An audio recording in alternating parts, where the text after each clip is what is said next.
After transmigrating into a book, the girl became best friends with the female lead. But the female lead cheated on her with her fiancé and shamelessly suggested they could continue being best friends. In a fit of anger, the girl wrote a letter to the crown prince. "Since your bride-to-be cheated on you with my fiancé, why don't we just mutually cheat on them?" However, what she didn't expect was that the crown prince actually agreed. The original Sierra was just an ordinary supporting character in the book, because her fiancé was always a womanizer, messing around, and even secretly torturing and abusing the female lead. Therefore, he was sentenced to death by the crown prince, the male lead. And Sierra, as the villain's fiancé, was also executed. To change the original plot, Sierra had rescued the female lead, who was suffering in the slums early on. She also helped her, who had always been alone in the original story, successfully integrate into social circles. Just when Sierra thought that everything would be fine as long as she broke off her engagement with her trash fiancé, one day, the female lead, Tyariel, came to find her. Tyariel cautiously probed Sierra, saying she had someone she liked. Sierra looked up in surprise. She didn't expect the female lead to enter the original plot so early. But seeing the other party's guilty look, she still gave her blessings. Even though entering the original plot meant her tragic life was about to begin. At first, Sierra thought the female lead liked the crown prince, because Tyariel in the novel was the epitome of purity. Only she could use the power of purification to save the crown prince. Then, Sierra asked if it was His Highness the Crown Prince. But the female lead showed a confused expression. Sierra had a bad feeling. According to the original story, the crown prince was her first love. So she threw out one name after another to confirm, from 5-year-old children to 80-year-old men, but she still couldn't get the female lead's confirmation. The female lead hinted that it was someone Sierra had a very bad relationship with. But there were many people Sierra had a bad relationship with. She told the female lead to just say it directly. Finally, the female lead told Sierra, "It's young Master Ashit." Sierra was dumbfounded. Wasn't that her fiancé's name? "Sierra, I'm sorry." Because young Master Ashit said, "He also likes me. I was wondering if you two could break up. It would be good for both of us." The explosive statement shattered Sierra's worldview.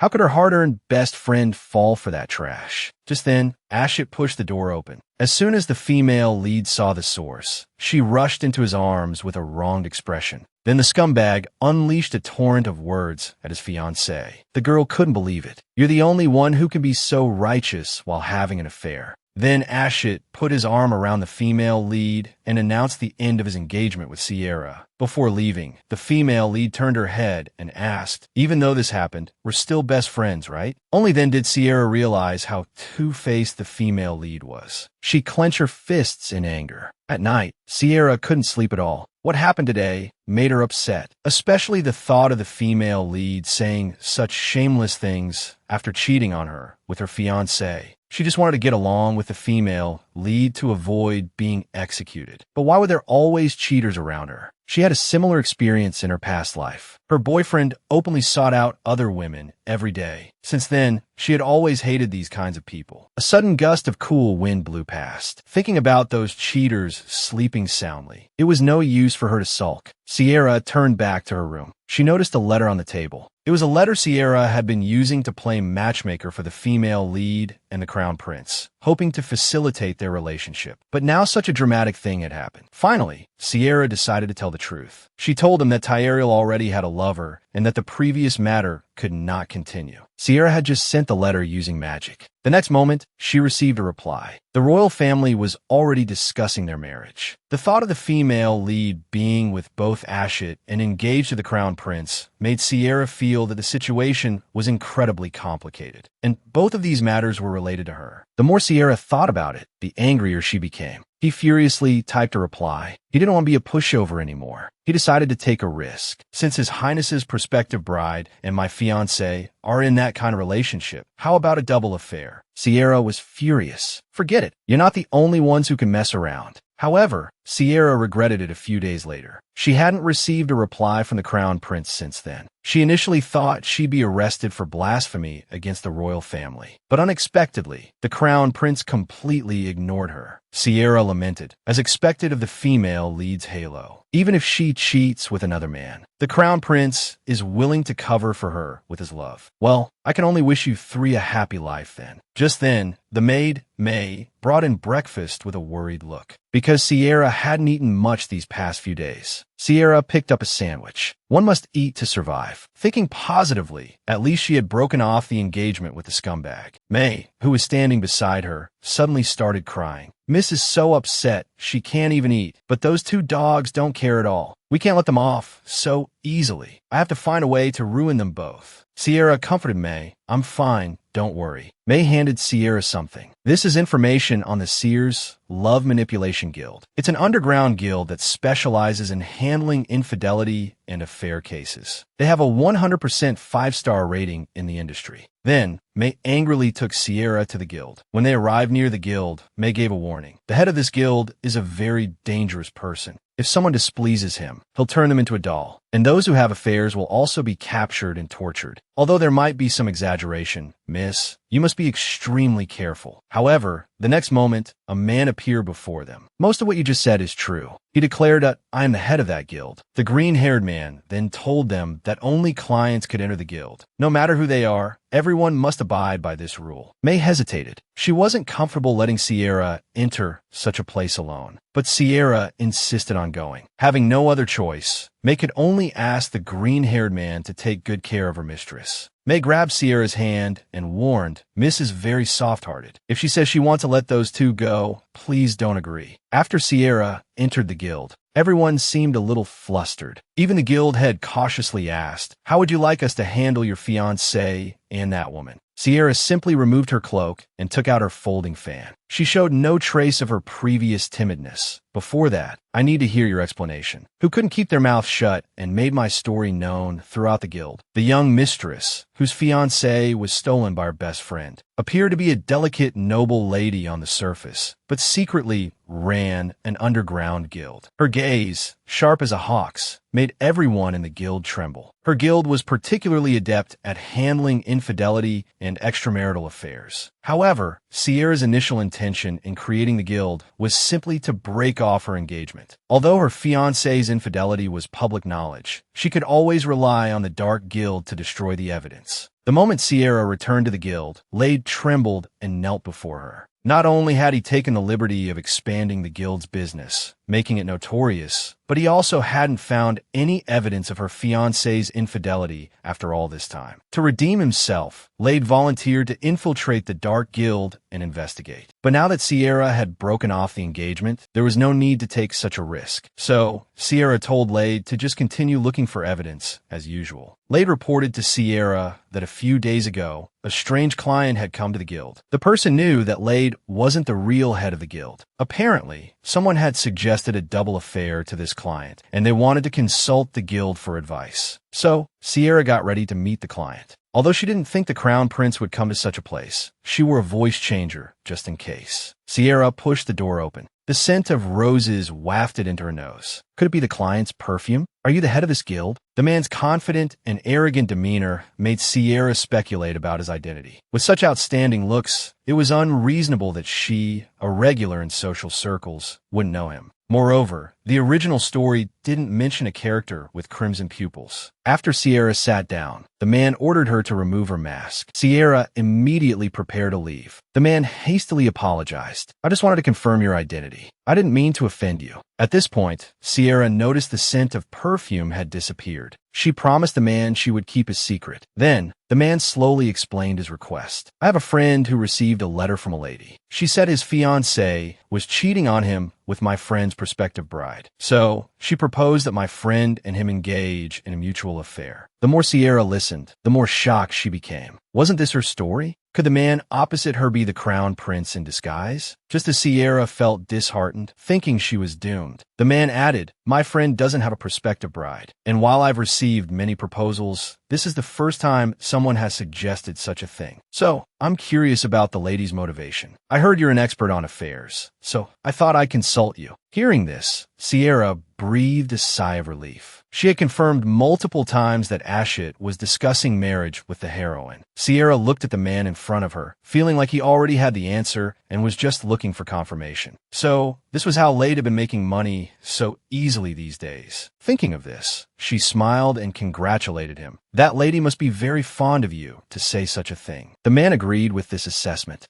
He told Sierra he would accept the proposal. This made Sierra a little envious. He didn't even have a fiancée, yet he was so sincerely troubled about how to respond. So, Sierra inquired about the lady's identity. She offered that their guild would help investigate the lady's cheating fiancé, but the man seemed dismissive. He simply warned Sierra that if the lady came here for a consultation, she should refuse her outright. The next moment, the man cast a spell on Sierra. Forget everything I said today. Suddenly, Sierra found herself inexplicably unable to move, and a strange man was trying to remove her mask. In a moment of panic, Sierra broke free from a spell. This surprised the man. Having forgotten, Sierra foolishly asked him, "Who are you?" unaware that her peculiarity had piqued the man's interest. For the next few days, Sierra stayed at the guild. Her head often ached inexplicably. At home, May constantly pestered her about whether she had dealt with the cheating couple. Lade suggested Sierra confess everything, but Sierra felt May wouldn't believe her. In May's eyes, she was a frail young lady who needed constant care. There were even rumors that she would cry from guilt if she accidentally stepped on a flower. Lay was about to say, the guild leader actually enjoys making voodoo dolls, but Sierra threw a pillow at him. Unconvinced, he questioned her about the doll in her hand. If it's not for cursing, why would anyone make a doll like this? And when you made it, you specifically requested luscious lips, a sharp jawline, and small, delicate ears. There's only one person in the entire empire with such golden hair and bronze skin. Sierra was speechless. She clutched the doll tightly. She had indeed modeled it after the crown prince from the novel, but she hadn't cursed it. She had simply made the doll because she adored the character. Sierra put the doll back on the shelf and told Lade to get back to work. She had some personal matters to attend to. Afterwards, Sierra purchased maps, a compass, immigration guides, and other such items. She decided to flee the Empire temporarily. She wasn't ready to get involved in the love triangle between the heroine, the villain, and her fiancé. Upon returning home, Sierra began packing. A servant suddenly informed her that a guest had arrived. The guest insisted on seeing her in person, but wouldn't reveal their identity. Sierra assumed that Lade had encountered a problem he couldn't handle while she was out shopping. So, she ordered the guest to be brought in. She never expected the visitor to be her dream lover. After transmigrating into the book,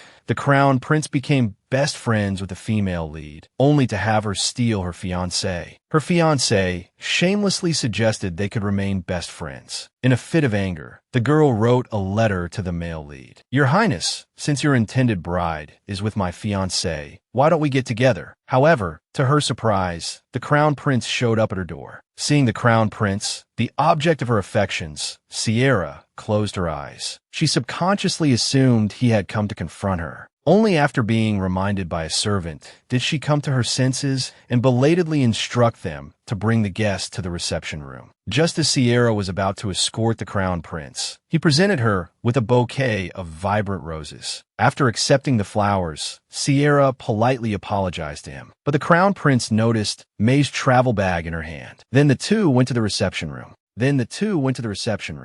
The crown prince suddenly asked, "Miss Lavalins, why did you invite me to the reception room without even confirming my identity? What if I were a dangerous person?" Sierra was startled. She remembered that the crown prince's appearance was a secret within the empire, because a dragon once appeared in the empire. Although the first emperor successfully defeated it, he was cursed, and this generation's crown prince is the royal most affected by the curse. At his coming-of-age ceremony, he will completely transform into a monster with an ugly appearance and a vile personality. So Sierra started acting. "Because I prepared such beautiful flowers, I thought you couldn't be a bad person." Immediately afterward, the crown prince confessed the reason for his visit. "Miss, you wrote me a letter asking if we wanted to be together, and I'm here to accept your proposal." Sierra pretended to have just learned his identity, feigning fear as she greeted the crown prince. The crown prince played along, explaining that even most people in the palace didn't know what he looked like. His sudden visit seemed rather presumptuous. But as a social butterfly, Sierra wouldn't let the crown prince apologize. She showered him with compliments, praising him and the flowers he brought. The crown prince, who rarely left the palace, blushed, his ears turning red. He slightly lifted his teacup and gulped down the contents in an attempt to change the subject. He asked Sierra what kind of tea it was. Sierra picked up her teacup and sniffed it, realizing it was just plain boiled water. But as a social master, she tricked him, saying it was imported tea from China, colorless and odorless, with a taste only those in love could discern, since they would be spending a lot of time together. The crown prince and Sierra introduced themselves to each other. But just as Sierra finished saying, "Pleased to meet you," a hand reached out and touched her hair. The crown prince twirled a strand of Sierra's hair and asked, "So, we're lovers now, right?" Sierra's heart fluttered, but then she saw the crown prince shyly stop what he was doing. The girl thought, asterisk how strange. Why get shy at the crucial moment? What's with being oily one minute and shy the next? Asterisk. Afterward, Sierra and the crown prince made an agreement, the lover's gaze contract. As long as she broke off her engagement with her fiancé, this contract could be terminated, because Sierra knew clearly that only the female lead could lift the crown prince's curse. However, the crown prince stood up without a word, turned his back to Sierra, and asked, "If I didn't have a fiancé, would this contract still be valid?" Sierra asked, puzzled. If you didn't have a fiancé, wouldn't there be no need for a contract? Unbeknownst to her, a flicker of disappointment flashed in the crown prince's eyes. She agreed that until then, we'll maintain our relationship as lovers. Seeing the crown prince agree, Sierra stood up and gently placed her hand on the crown prince's, signifying the agreement. But the next moment, the crown prince said he wanted to confirm the boundaries of their relationship as lovers. He then clasped Sierra's fingers and pulled her intimately into his embrace.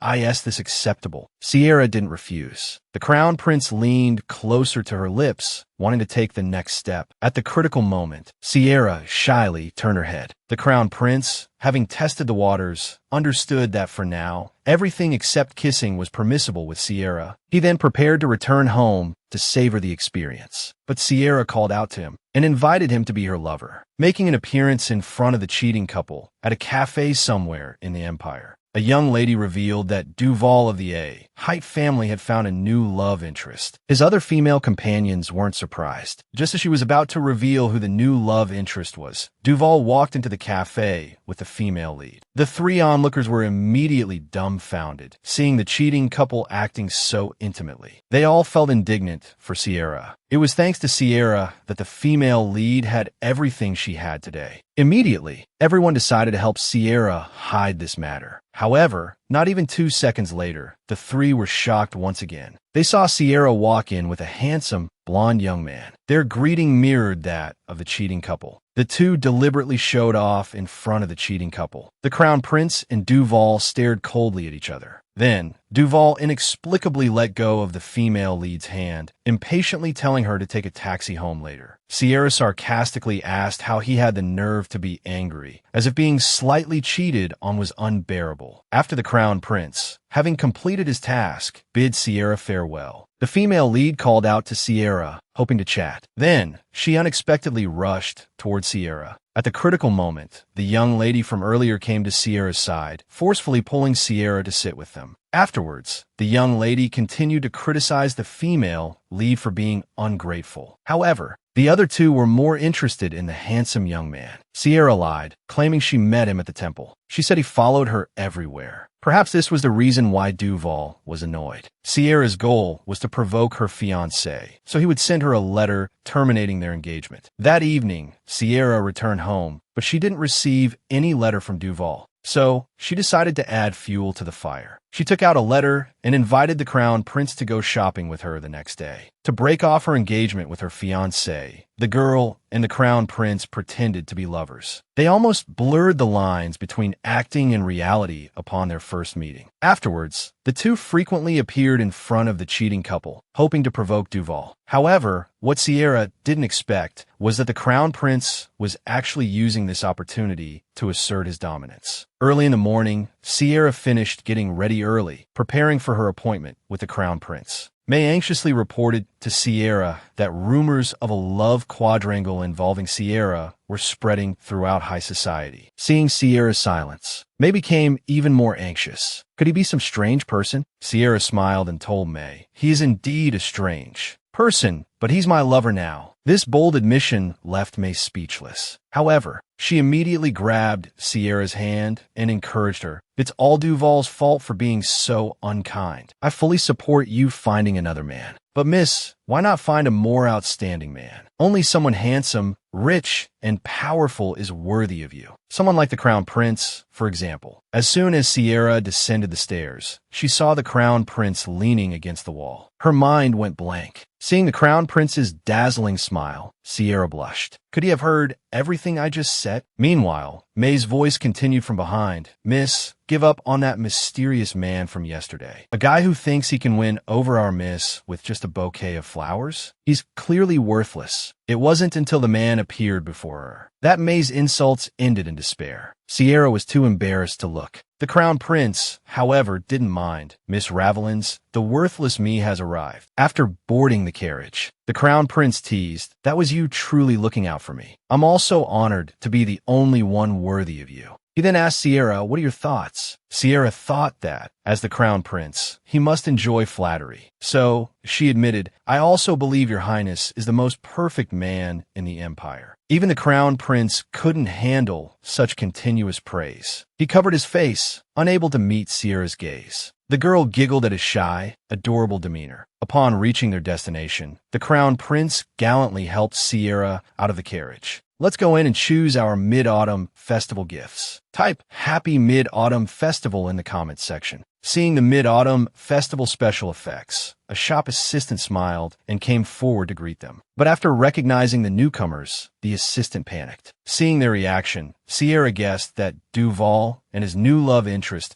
must also be here ordering clothes. Hoping to publicly embarrass the cheating couple, she smiled and told the assistant she wanted to see if there were any suitable clothes for herself. "I'm so sorry, miss, but the store is currently under renovation." The clumsy excuse made Sierra scoff inwardly. "Weren't you very welcoming just now when we entered? And the store is so clean. What exactly is being renovated?" Under Sierra's powerful aura, the staff didn't dare to speak, nor did they dare to obstruct the two any further. Sierra sneered. Today, she was determined to cause a scene. The assistant then led them to the accessory section. The Crown Prince immediately saw through their intentions. "We clearly said we were here to buy clothes when we entered. Now you're bringing us to look at accessories. You probably don't want us to see them." Sierra understood, but the purpose of this visit was to confront the cheating couple. She suddenly found herself struggling with how to address the Crown Prince. At that moment, the Crown Prince gently reached out and reassured her, "You can call me Ray." His gentle and handsome appearance left the girl slightly mesmerized. "Okay, Ray." However, the heartwarming scene was immediately shattered. Duval arrived, furious, and demanded, "What are you doing here?" Seeing that neither of them responded, Duval strode forward and pressed Sierra. "Is this guy really your lover?" Sierra leaned against the Crown Prince's chest and admitted with a smile, "Ray and I are truly in love." "Can't you tell?" Duval's face darkened. "Enough is enough. I won't argue with you about this." "What right do you have to talk about arguing or not?" As expected, the next moment, the Ja'anan began his performance. Grabbing Sierra's hand, he swore, "The woman I love most will always be you." The girl was shocked by his shamelessness. She hurriedly took 2 steps back. The Crown Prince couldn't stand it any longer. He asked Duval if he had some kind of mental illness. Unaware of the Crown Prince's identity, Duval immediately stepped forward recklessly, pointing at the Crown Prince's nose and starting to rant. "Do you want to fight me?" At the critical moment, Sierra stepped between them. She realized the Crown Prince seemed to be too deeply immersed in his role, genuinely angry on her behalf. Just then, the other woman, dressed in a formal gown, joined the fray. Seeing her attire, Sierra knew that this style was an engagement dress. She was utterly speechless towards Duval. He was ordering an engagement dress with one woman while running off to confess his love to her. The other woman then inquired about the crown prince's identity to Sierra. Sierra then realized that the two didn't know each other at all. She had suspected this during their previous encounter at the cafe. The engagement must have been arranged without the two of them ever meeting. Hearing the other woman's question, the crown prince pulled Sierra, who was lost in thought, to his side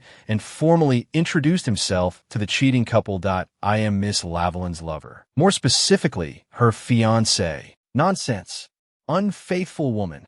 Seeing the 6'2" handsome man beside the girl, Duval immediately regretted his actions. Watching the crown prince and Sierra flirt right in front of him, Duval was fuming. He reached out and grabbed Sierra. While I'm still being reasonable, come back to me. The protective crown prince immediately stepped in to shield Sierra. Where did you pick up this habit of touching other people's lovers? Duval cursed, get out of my way. I'm her fiancé. He completely forgot about the other woman standing beside him in her engagement dress. She clutched her dress tightly and asked, Master Ashit, what do you mean by that? The Janan turned around to explain, but Sierra didn't give him the chance. She stepped closer to the two, adding fuel to the fire. Just now, Master Ashit inexplicably ran over and confessed to me, saying he still loves me. The other woman immediately started to cry. Didn't you say you were going to get engaged to me? The Danan panicked. All that was just that woman. She's lying. Sierra laughed. How could I lie to you about being in love? We're best friends, aren't we? Seeing the situation getting out of control, the crown prince, ignoring Tyariel's struggles, forcefully led her away from the scene. Afterward, Sierra returned home, accompanied by the crown prince. Although she had gone to the marketplace, she felt like the spotlight had been stolen by that despicable couple. However, judging by the outcome, it seemed to have been a success. The crown prince suddenly asked, how did you get engaged to that kind of guy? Sierra explained that it was arranged between their families, and she couldn't do anything about it. The crown prince frowned upon hearing this. He guessed that the Ashit family wouldn't give up so easily. Sierra reassured him not to worry, as it was Duval who initially proposed to break off the engagement. Furthermore, she had recorded everything with a magic tool. It clearly showed Duval asking to break off the engagement. Later, Sierra recalled something she was curious about. Your Highness, were you and Tyariel already discussing marriage before you even met? The crown prince's gaze drifted before he admitted that was indeed the case. So, how did you feel when you met Tyariel today? Did your heart race? Because the original story mentioned that the crown prince fell in love at first sight with Tyariel, who possesses the power of purification. My heart did race, because I was holding you in my arms at the time, Mississippi. Being able to call you my beloved makes me very happy. But this carefully prepared confession was mistaken by Sierra as mere lip service. I'm also happy to be able to publicly declare your highness as my beloved. But you must be hoping this act will end soon, right? The crown prince insincerely expressed that he hoped so. However, just as Sierra thought she would soon receive the engagement cancellation document, Duval barged into her room. He arrogantly told Sierra, I will absolutely not break off the engagement with you. Sierra had originally thought her fiancé was just somewhat foolish and should still have some common sense. But now he seemed utterly hopeless. She advised Duval not to waste his efforts. They had already reached the point of agreeing to break off the engagement. What's the use of saying you don't want to break off the engagement? She said, taking out the magic tool and tapping it lightly. Instantly, the arrogant image of Duval embracing Tyariel appeared. Duval was startled upon seeing this scene. He grabbed the magic tool and smashed it to pieces. Then he became arrogant again. Now your evidence is gone. What are you going to do? Sierra disdainfully raised her chin. She had more than just one such magic tool. But to her surprise, Duval remained shameless even with such evidence. He actually said he wouldn't mind her having a lover. You should save those words for your fiancé, Tyariel. However, the man interrupted her,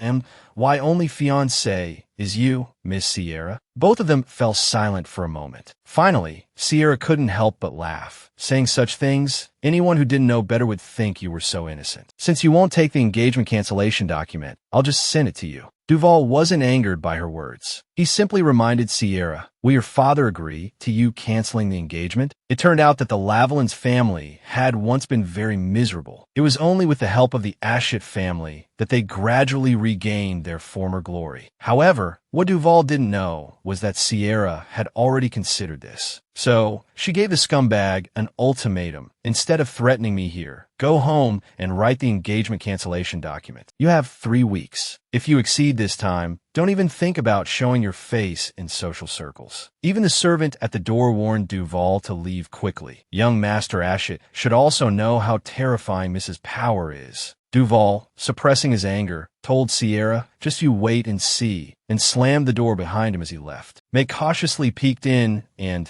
seeing the shattered glass scattered across the room, rushed in to check if Sierra was injured. While cleaning up the debris, May told Sierra there's still no reply to the letter sent to Count Ballantyne a while ago. Count Ballantyne was the witness to her and Duval's engagement. To break it off, his signature was required. Then, May handed over a crumpled letter. "This letter was also sent to you, Mississippi," but the writing on it looked like chicken scratch. It was impossible to tell who sent it. Sierra took one look and knew it was from Lade. It said that Count Ballantyne, in order to avoid signing the document, was already planning to flee. So, he asked May to prepare some outdoor clothes for him. He was going to personally apprehend the old scoundrel who was trying to escape. Afterwards, he went to the park that Duke Ballantyne frequented, lying in wait. The Crown Prince, worried about his safety, accompanied him. Although Sierra said it was just signing a document and there wouldn't be any danger, the Crown Prince still didn't dare to take it lightly, having heard that the Ashit family and the Ballantyne family were quite close. As a result, the two waited for a whole hour, but didn't see anyone, seeing his beloved constantly distressed over the broken engagement. The Crown Prince took Sierra's hand and walked outwards, asking her if she liked sweet things. Sierra was wondering what the Crown Prince was up to when she suddenly realized they were headed towards the cotton candy stall. He bought Sierra some cotton candy, telling her that eating sweet things could improve her mood. Sierra thought it was strange. "How do you know it's sweet? Is there cotton candy in the palace too?" The Crown Prince patiently explained that although there wasn't any cotton candy in the palace, he had heard many people mention it, so he knew it was sweet. Hearing the Crown Prince's words, the girl couldn't help but want to tease him. She told the Crown Prince that cotton candy had to be washed to be tastier and healthier. So, she handed the cotton candy to the Crown Prince, asking him to go to the fountain and wash it clean for her. The Crown Prince cautiously plucked off a small piece of cotton candy and carefully placed it in the water. But he found that the cotton candy instantly disappeared. Having failed his mission, the Crown Prince dejectedly told Sierra, "The cotton candy is gone." Seeing the Crown Prince looking as forlorn as a puppy, Sierra laughed until tears came to her eyes. Only then did the Crown Prince realize he had been tricked. And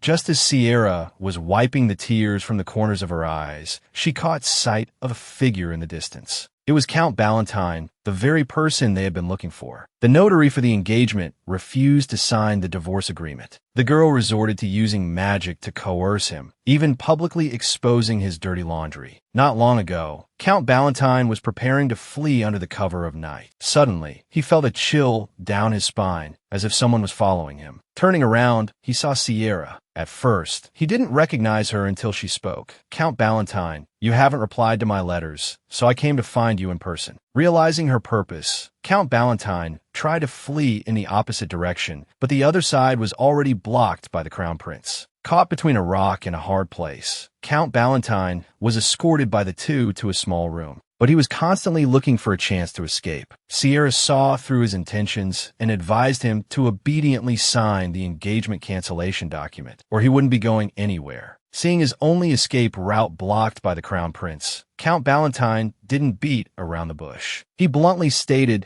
that he would not sign the engagement cancellation document. He used the excuse that doing so would rupture the relationship between the three families. But Sierra knew that their family and the Count's family had never been close. She suspected that Duval had bribed Count Ballantyne beforehand. But the Count insisted that he was only doing this in hopes that she and Duval would reconcile. Sierra couldn't stand this pointless conversation any longer. Impatiently, she began to channel magic in her hand. Since talking doesn't work, I'll just have to solve this problem my way. Count Ballantyne instantly panicked. Countless black hawks surrounded him, as if they were about to drag him into hell. He frantically begged for mercy, but there wasn't a trace of pity in the girl's eyes. The crown prince, noticing something was wrong, rushed forward to stop Sierra, but he wasn't worried about Count Ballantyne's life. He was worried that his beloved would faint from overexerting her magic. Sierra came back to her senses at the crown prince's call. Her head felt a little dizzy. She had only used a little magic, but it felt like it had drained a significant amount of her energy. Seeing this, the crown prince suggested that he accompany Sierra back to rest. After all, Count Ballantyne wasn't someone who could be reasoned with. Sierra agreed. She would find another way to break off the engagement. Nearby, Count Ballantyne, having narrowly escaped, was still muttering to himself. Without the notary's signature, not even the royal family could simply annul it. The next day, Sierra returned to her guild, clutching the crown prince's doll. She realized that her attempt to use her ability to obtain the count's signature yesterday had failed. Thinking it over, if the crown prince hadn't stopped her then, the consequences would have been dire. Sierra pinched the doll's little face. Although she was grateful to the crown prince, what should she do now? He had only pretended to have a solution yesterday. Just as Sierra was wondering how Duval had bribed Count 8 Tower, who had announced the discovery of the gold mine, Lade entered and reported that the guild had recently received a commission. Someone was requesting their assistance in divorcing her cheating husband. Sierra opened the commission request. She discovered that the cheating husband was none other than Count Ballantyne from last night. And Count Ballantyne's affair partner was Duval's younger sister, Layla. Sierra was stunned. She hadn't expected Duval's sister to be just as much of a scumbag as he was. Lade then handed her a magic tool. It clearly recorded Layla and Count Ballantyne's exploits. Lade tried to add some details, but Sierra was disgusted and told him to shut up. Now Sierra understood Count Ballantyne's bias towards Duval, and she immediately thought of a way to break off the engagement. After praising Lade, Sierra told him to make preparations. She wanted to resolve this commission as quickly as possible. A short while later, the Ashett family held a banquet for their art collection. Upon seeing Layla, Count Ballantyne began to clap, beaming. But the countess beside him was frowning. She could only watch as her husband and Layla exchanged flirtatious glances. Just then, a man approached the countess and whispered something in her ear. He then handed her a magic tool. The next moment, Layla and Count Ballantyne simultaneously panicked. Their tryst was revealed for all to see. Everyone was gossiping about their indecent private lives. The countess tearfully wept. Although she had expected it, she still couldn't control her emotions when the truth was revealed. Count Ballantyne anxiously tried to explain that it was all a misunderstanding. But before he could finish his excuses, the countess ran out of the venue. And all of this was Sierra's doing. She had orchestrated the countess's divorce from her husband. The woman had publicly exposed her husband's infidelity. But instead of an apology, she was met with hysterical retaliation. However, he didn't know that she was already a client of Seer's Love Manipulation Guild. After fleeing the venue, the countess was distraught. She was relieved that she would soon be divorced from her idle husband. Yet, she wept over the years of affection they had shared. Just as the countess was about to go home and prepare the divorce papers, Sierra called out to her from behind. As the head of the underground guild, she knew that a scumbag like Count Ballantyne wouldn't just give up. So, she invited the countess back to her house to talk. But even she couldn't have imagined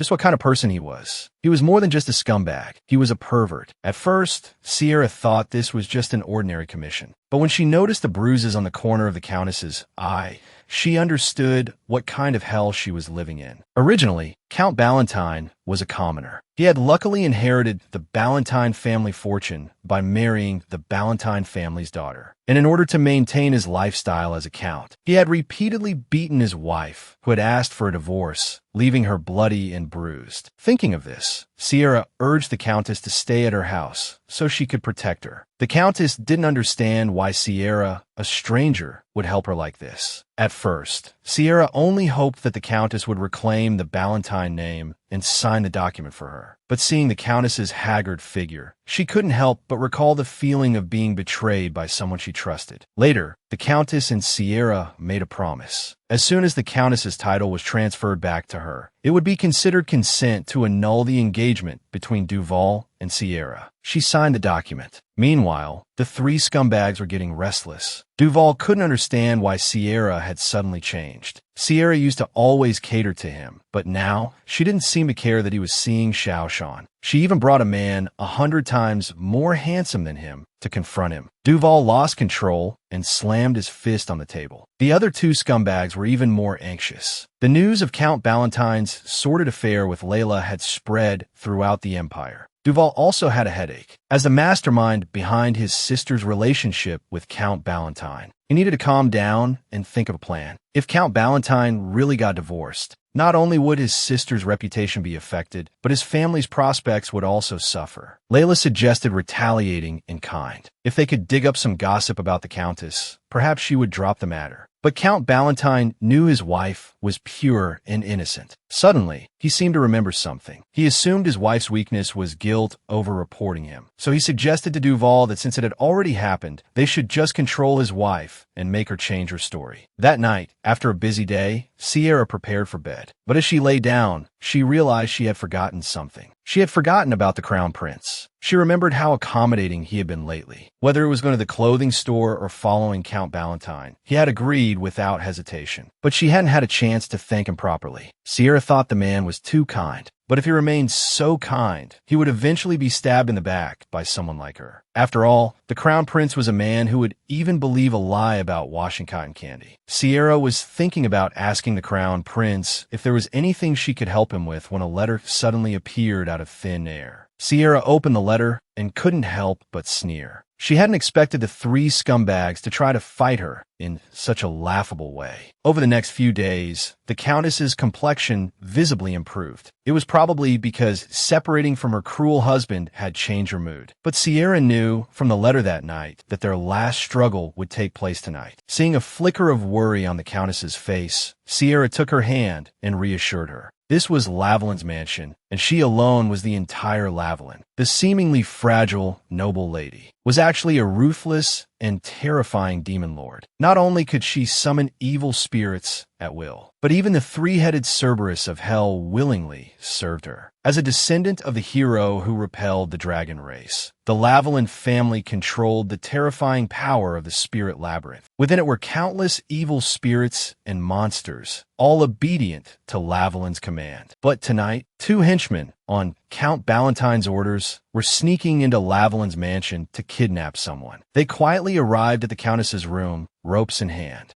But to their surprise, the bed was empty. Suddenly, one of the men heard a noise and turned sharply. "What are you doing here in the middle of the night?" Sierra, dressed in a long black dress, strode towards them. Then she muttered to herself, "I see. You've come here to die." Instantly, black mist swirled around her, frightening the men into a panicked retreat. They didn't realize that Sierra had already unleashed the spirit labyrinth. With a gentle raise of her hand, countless evil spirits surged forth, pursuing the two men. The terror of this ability was that there was no escape within the labyrinth, and even their own abilities were useless. Just as the two men were complaining, the floor beneath their feet suddenly crumbled. Countless evil spirits erupted forth, forcing them to flee in terror. Watching the two men screams through the crystal ball, but Sierra showed no mercy. After all, those beasts, worse than scum, were actually aiming to frame the Countess for infidelity. Thinking of this, Sierra made up her mind to make Count Ballantyne experience something 10,000 times more painful than losing his exquisite taste through divorce. The next second, a three-headed Cerberus appeared before him. Although it looked terrifying, its bark resembled the next-door neighbor's puppy, leaving Sierra constantly speechless. At this moment, Sierra's vision blurred because the spirit labyrinth consumed a great deal of her physical and mental strength. So, Sierra asked the Cerberus to release the two men from earlier. But the Cerberus refused, reasoning that they had only been inside for an hour. Finally, under Sierra's insistent demands, the Cerberus brought the trembling duo before her. "Tell me, who sent you? If you refuse to talk, I don't mind sending you back into the labyrinth for another experience." On the other side, Count Ballantyne was still leisurely drinking. He firmly believed that his wife would soon be proven guilty of infidelity. However, the next moment, the tavern door was flung open. Under the knight captain's orders, years. Count Ballantyne was restrained by the knights. Brought before the knight captain to hear his crimes pronounced, Count Ballantyne, you are charged with domestic violence, making threats, and stalking. You are under arrest. Watching her husband being arrested, the countess couldn't help but feel a pang of sorrow, sighing that it was finally over. But Sierra said that this was far from enough. For someone who cheats, they must experience true suffering. At this time, Count Ballantyne, in his cell,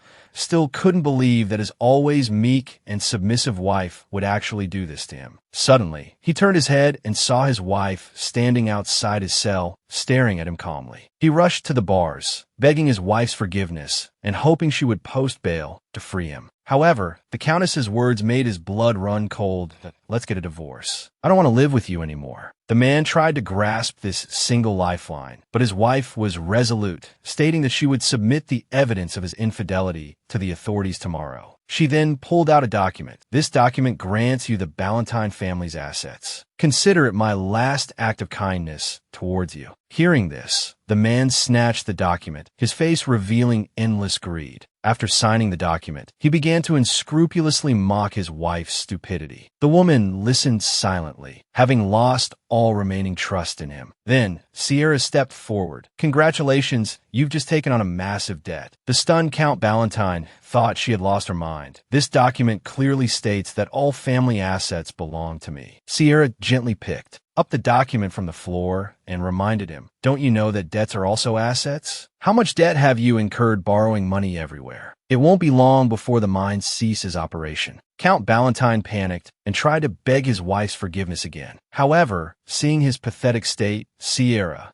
laughed and left the cell with the countess without looking back. With the matter settled, the countess expressed her gratitude to Sierra, but Sierra simply replied that she had only done what she should. She was happy that the countess could live freely in the future. However, at that moment, her vision blurred and she collapsed heavily to the ground, unconscious. She didn't wake up again for several days. Mei Yi, seeing the young lady awake, hurried forward to check on her. Sierra hadn't expected the aftereffects of using her abilities this time to be so severe. Her head was still dizzy, as if it might explode at any moment. Suddenly, she heard someone shouting outside the mansion. Mei explained that it was Duval, who had been clamoring to see the young lady for days. Seeing Sierra's annoyed expression, Mei prepared to have someone chase the scumbag away. Sierra knew exactly why Duval had come. Because of this infidelity incident, his sister had to pay a fine of 1 billion gold coins. Even for the Ashit family, this sum of money was a considerable burden. But what did the scum's affairs have to do with her? Sierra lay back in bed, ready to sleep. However, after she fell asleep, a giant dragon appeared in her room. To please his beloved, the crown prince of the empire had transformed into a black dragon. The little dragon even breathed fire and acted cute for the girl until she grew tired. He then thoughtfully covered her with a blanket and slept by her side. Not long ago, Sierra had overused her abilities, resulting in after effects. Lying in bed asleep, she was startled awake by a sound. Seeing a shadowy figure inexplicably appear by her bed, Sierra sat up abruptly in alarm. She found the crown prince standing beside her bed. Confused, she called out, "Your Highness?" Seeing that she was awake, the crown prince anxiously explained that he wasn't a pervert, but had just seen her window open and wanted to close it for her. However, Sierra, still drowsy, thought she was dreaming. She wondered if she had played with the crown prince's doll too much, which was why she was dreaming about him. Since it was a dream, she suddenly became bolder. She patted the bed, inviting the crown prince to sit and chat with her. But seeing her nightgown, the crown prince turned his head away shyly. Wouldn't this be inappropriate? With that, he excused himself. "Since I see you're all right, miss, I'll be at ease. I'll formally come to visit tomorrow morning." Hearing his refusal, Sierra stared at him blankly. "This is my dream. Why isn't he obeying me?" She then patted the bed again, urging him to sit. Left with no choice, the crown prince chose a spot at the foot of the bed, what felt like 800 meters away from Sierra. The moment he sat down, he apologized to Sierra again, embarrassed. He was just worried about her and wanted to check on her. "This is the 3rd floor. How did you get in?" But as soon as she asked, Sierra remembered it was a dream and there was no need to dwell on it. Then she heard the crown prince say he flew in. Sierra was stunned. "Are you dreaming? Or am I dreaming? Or are you actually a magician, Your Highness?" The crown prince sighed inwardly. He wasn't a magician, but he could indeed fly. Unexpectedly, Sierra immediately asked him to demonstrate his flying ability. However, the crown prince's biggest taboo was revealing his evil dragon ancestry, so he could only make excuses, saying it was a bit difficult right now. Is it because you can't fly here? It wasn't because of that, but hearing him say this only piqued Sierra's curiosity. So she came up with a plan. She coughed violently a couple of times, then said between coughs that she had a disease that could only be suppressed by seeing the crown prince fly. Seeing this, the crown prince immediately rushed forward anxiously. Don't say any more. I'll show you. He looked away, afraid to see Sierra's disgusted expression. Actually, I flew up here after transforming into an evil dragon. Miss, you've always wanted to see me perform my talent, but I hope you won't distance yourself from me after seeing me turn into an evil dragon. However, to his surprise, Sierra simply remained indifferent. She even said that seeing an evil dragon was her childhood dream. The crown prince's worried heart eased slightly. He then began his transformation into an evil dragon. Waves of symbolic black mist enveloped him. Seeing this, Sierra remembered the description of the evil dragon in the original story. It was a dangerous black light that enveloped the agonizing crown prince. In the end, the evil dragon would destroy everything in the palace. Then, the entire continent would fall into endless despair. But after the crown prince's transformation was complete, Sierra saw a tiny black dragon. The little dragon's tender wings and round paws instantly stunned Sierra. This is the evil dragon that can destroy the continent. It was said that with a single flap of its wings, dozens of lives would be lost. But looking at it now, it seemed more likely that people would lose their minds from its cuteness. Your Highness, can I touch you? The black dragon grumbled in response. Sierra then realized that the crown prince couldn't speak in this form. The tiny dragon rubbed against her hand. Suji Dandi. Sierra suddenly asked, Your Highness, can you breathe? Seeing her sparkling eyes full of anticipation, the crown prince obediently breathed fire to amuse her. Then, whether he breathed acidic gas or ice, she was completely satisfied. At this moment, Sierra had a mischievous idea.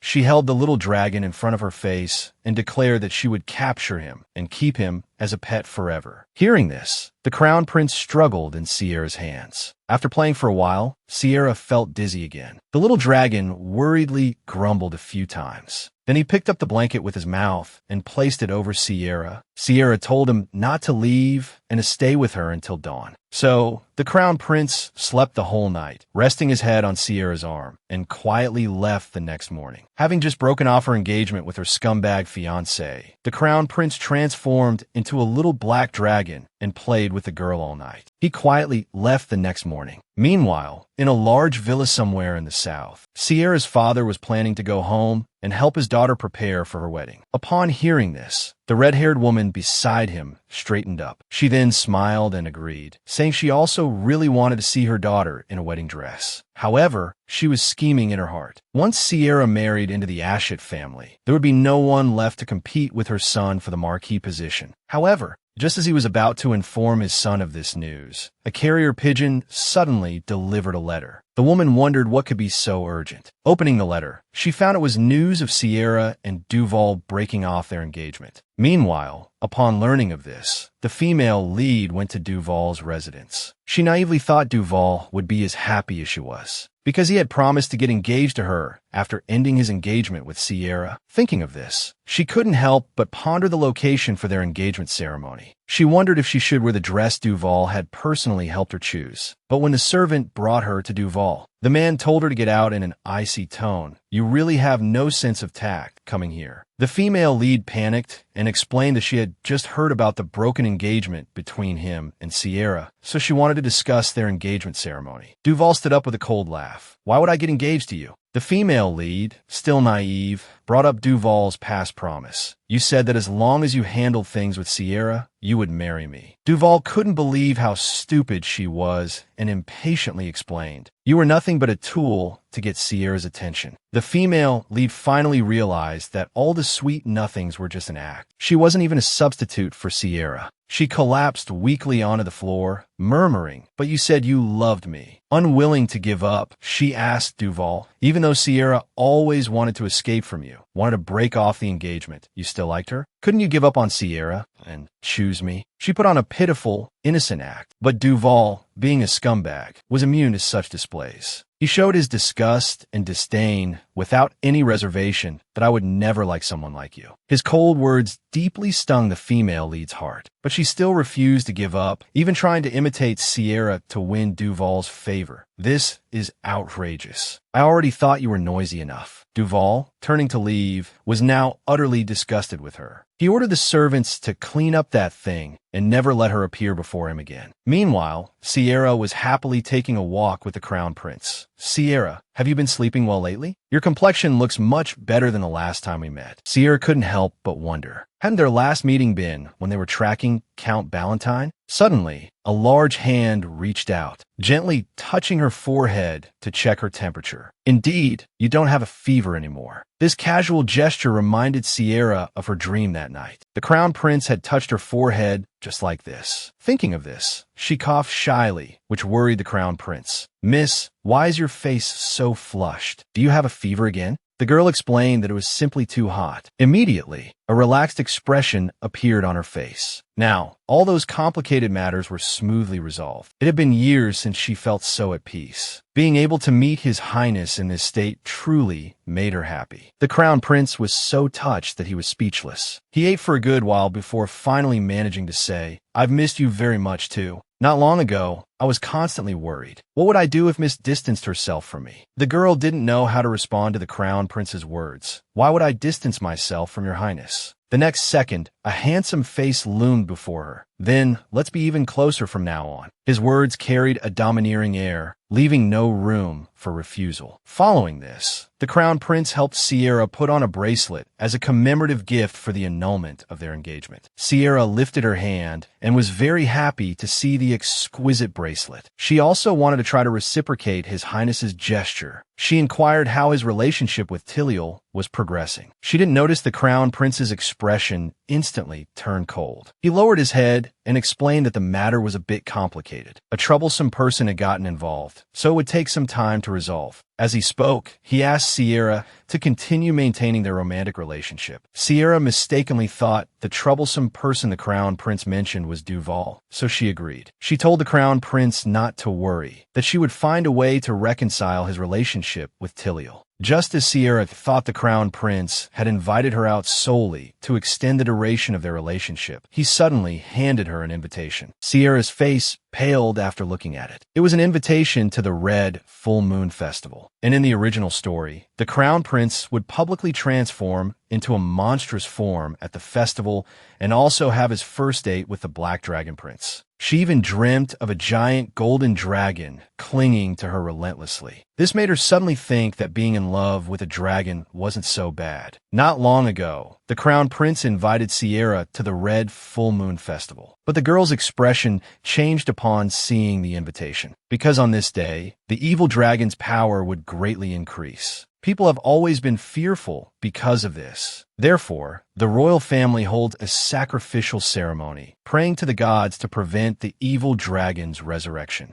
And to appease the empire's citizens' anxieties, the Red Full Moon Festival was established. Everyone treats this day as an ordinary routine event, but only Sierra, who knows the original story's plot, knows that the crown prince will transform into the evil dragon on this day, throwing the empire into chaos. At that time, it was thanks to the female lead, Tiliel's divine power, that the crisis was averted. But Sierra doesn't have that ability. She couldn't help but wonder if she should lock the crown prince in a cage. Her worried expression was fully captured by the crown prince. He caringly inquired if Sierra hadn't fully recovered. "Although this festival requires the founding families to participate, if you're not feeling well, I'll find a way for you." Sierra explained that she was fine. Then, while signing the invitation, she asked the crown prince, "Is Ray also attending this festival? After all, it's the Red Full Moon that day. I feel it would be safer for you to stay indoors." But the crown prince said he had long wanted to attend this festival with Sierra, because going on a date at the festival felt different from usual. Sierra thought exasperatedly. He's still worried about dates at a time like this?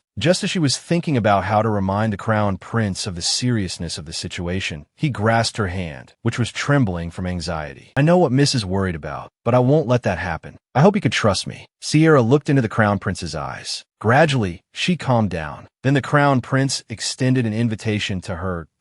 "Oh, Miss, would you like to go on a date with me to this Red Full Moon Festival?" A few days later, the Red Full Moon Festival arrived as scheduled. Sierra, however, was blushing furiously because of the crown prince's actions. It turned out that not long ago, to reciprocate the bracelet gift, Sierra had personally embroidered a handkerchief for the crown prince. Unexpectedly, since then, the crown prince insisted on deliberately displaying the handkerchief every day. He even planned to enshrine it as a national treasure. Sierra shyly asked the crown prince to hide the failed embroidery, but the crown prince said that Sierra's embroidery was a treasure. The two of them flirted like an ordinary couple. Sierra no longer worried like she had in the previous days, because the crown prince had told her that the temple had already created a potion that could suppress the evil dragon's power. At this moment, a shout came from behind Sierra. It was the theater troupe performing a play called Legend of the Evil Dragon. Sierra wasn't particularly interested in it, but a throng of people kept surging towards the stage. Before they knew it, the two of them were squeezed into the theater seats. Since they were there, they decided to watch the play for a while before leaving. The play was about an evil dragon who had a woman he deeply loved. But the woman was wicked and used the dragon's power to rule the world. In the end, people blamed all the crimes on the wicked woman and executed her. The dragon, having lost his mind, took revenge on the entire world and left the hero with a most cruel fate. At first, Sierra thought it was the story of the first emperor defeating the evil dragon. He remembered the dragon's curse, which had continued for over 1,000 years. This made him a little envious. Could it be that the curse was waiting for the wicked woman's soul to awaken again?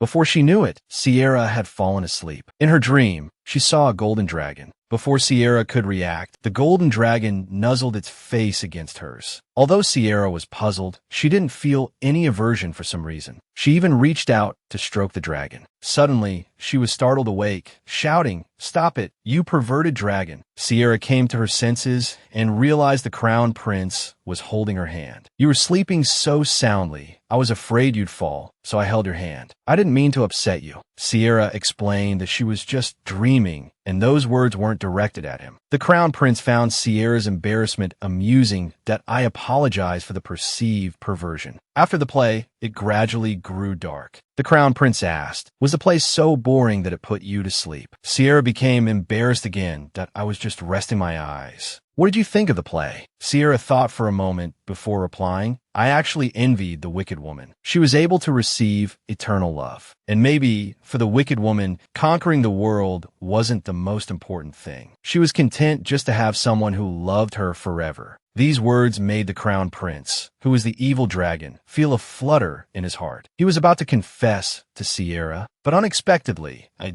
death-seeking, scummy cannon fodder character appeared before them, wanting to defend his beloved. For the first time during a red full moon, the crown prince used his powers. This also caused him to be directly affected by the curse. However, what no one expected was that the Empire's fearsome evil dragon was actually an adorably small black dragon whelp. Not long ago, Duan had barged into Sierra and the crown prince's date, acting like a fool and spouting threats at them, leaving Sierra speechless. "Why are you here again? We have nothing to do with each other anymore." Duan's heart sank at her words, and his face darkened instantly. He walked straight up to the crown prince and challenged him to a meeting in the woods. Duan believed the crown prince's appearance was the reason things had turned out this way. He squeezed the crown prince's arm. "With your skinny arms and legs, I bet you're too scared to be alone with me. Are you just trying to latch onto Sierra because of your low status?" Sierra's expression changed. She hadn't expected this idiot to speak to the crown prince like that. She angrily told Duan to get lost. But to her surprise, the crown prince accepted Duan's proposal. Sierra anxiously reminded the crown prince, "The red full moon will be rising soon." But then the crown prince took her hand, that "I'll be fine. Miss, I told you I have a way to handle it." Seeing this, Sierra didn't say anything more, only telling the crown prince to hurry back. The moment the crown prince turned away, the gentle expression he had worn while facing Sierra vanished. "As you wish. Let's have a little chat, just the two of us." When they arrived in the woods, Duan immediately launched a verbal attack that I saw Sierra buy you clothes last time. Can't you even afford a single outfit? He had already decided in his mind that the crown prince was a gold digger trying to cling to a noble. I can give you as much money as you want. Just take the money and get away from Sierra. The crown prince didn't respond. Duan continued his tirade. A moment later, his pupils constricted involuntarily, and a pained expression appeared on his face. He nearly collapsed to the ground. Suddenly, he found himself unable to breathe, only able to alleviate the pain by coughing constantly. Just as he regretted provoking such a terrifying being, the crown prince's voice rang out. I agree with you. I absolutely will not tolerate scum like you staying by Sierra's side. As soon as he finished speaking, Duan found the pain had vanished. But before he could rejoice, he met the crimson eyes of the man before him. The crown prince looked down at him condescendingly. If I wanted to, I could take your life at any moment. But I don't want Sierra to see such a scene. The crown prince ordered Duan to stand up.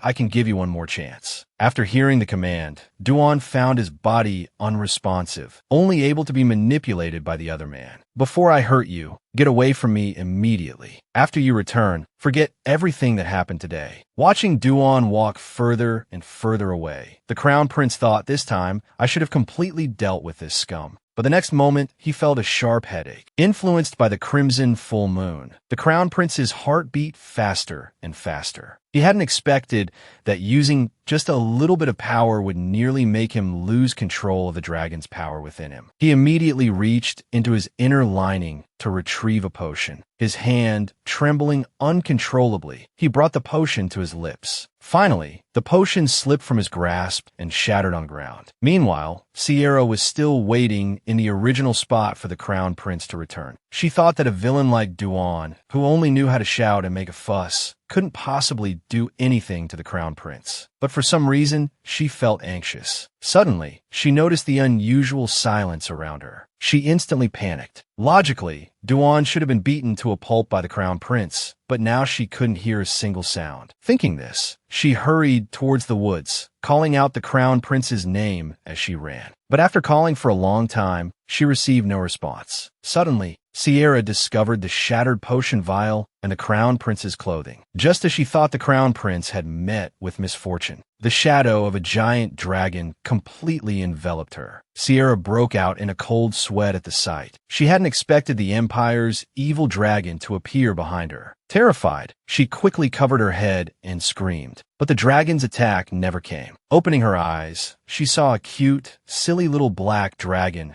hatchling staring at her happily. The girl then remembered that the black dragon hatchling from that night was actually the crown prince. The evil dragon, feared by all, was actually an adorably small black dragon hatchling. Noticing him, Sierra immediately recalled her dream from that night. The crown prince had looked just like this when he transformed into a dragon. So, she hid the dragon hatchling in her clothes and took him home. The servants were startled to see their lady covered in dirt. Although Sierra insisted she was fine, May, her maid, became suspicious of the men's formal wear in Sierra's hand. It was just a date, yet her lady was as dirty as if she had rolled around on the ground. Seeing that May was about to say something scandalous, Sierra hurriedly fled, May's exasperated admonishments echoing behind her. Miss, remember, it only counts as dating if you've kissed. Don't let this kind of man deceive your feelings. Sierra slammed the door shut. This unusual behavior made May even more convinced that her lady was hiding something. Back in her room, Sierra quickly opened her clothes to let the dragon hatchling breathe. Seeing that he didn't seem uncomfortable or in pain, Sierra breathed a sigh of relief. Then, to clarify her doubts, Sierra handed the dragon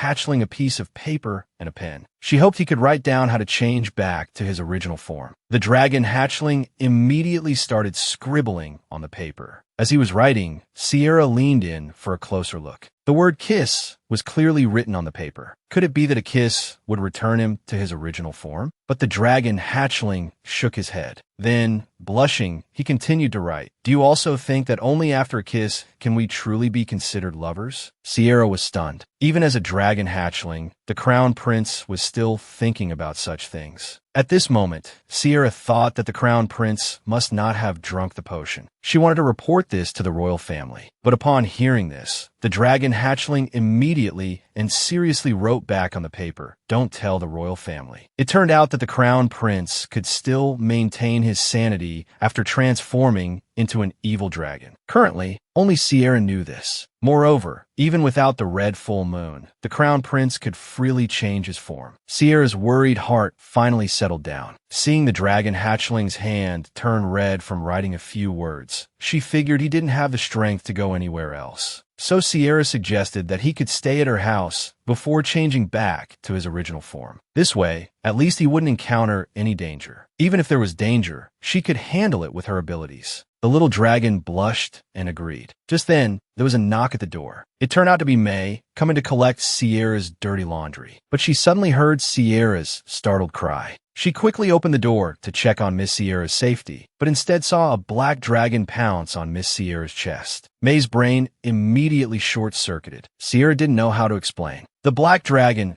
hatchling darted out from her embrace and then used magic on May. Soon, May's gaze became vacant. Then, she foolishly asked Miss Sierra where she got the flying lizard. She even tried to reach out and touch it, but the dragon hatchling swatted her with its tail. May immediately looked away. Baba. "Miss, do you really want to keep such a ferocious pet?" Sierra awkwardly explained that he listened to her very well. Hearing this, the dragon hatchling immediately climbed onto Sierra's hand obediently. It even rubbed against her in her arms without restraint. It seemed to be a lizard that would recognize its owner. After May tidied up a bit, she turned and left. After May left, Sierra asked the dragon hatchling if it was confusing magic. With magic, she could boldly take the dragon hatchling out. However, because it was too troublesome to use a notebook to communicate outside, Sierra suggested using symbols to communicate from now on. 2 circles mean yes. This means no.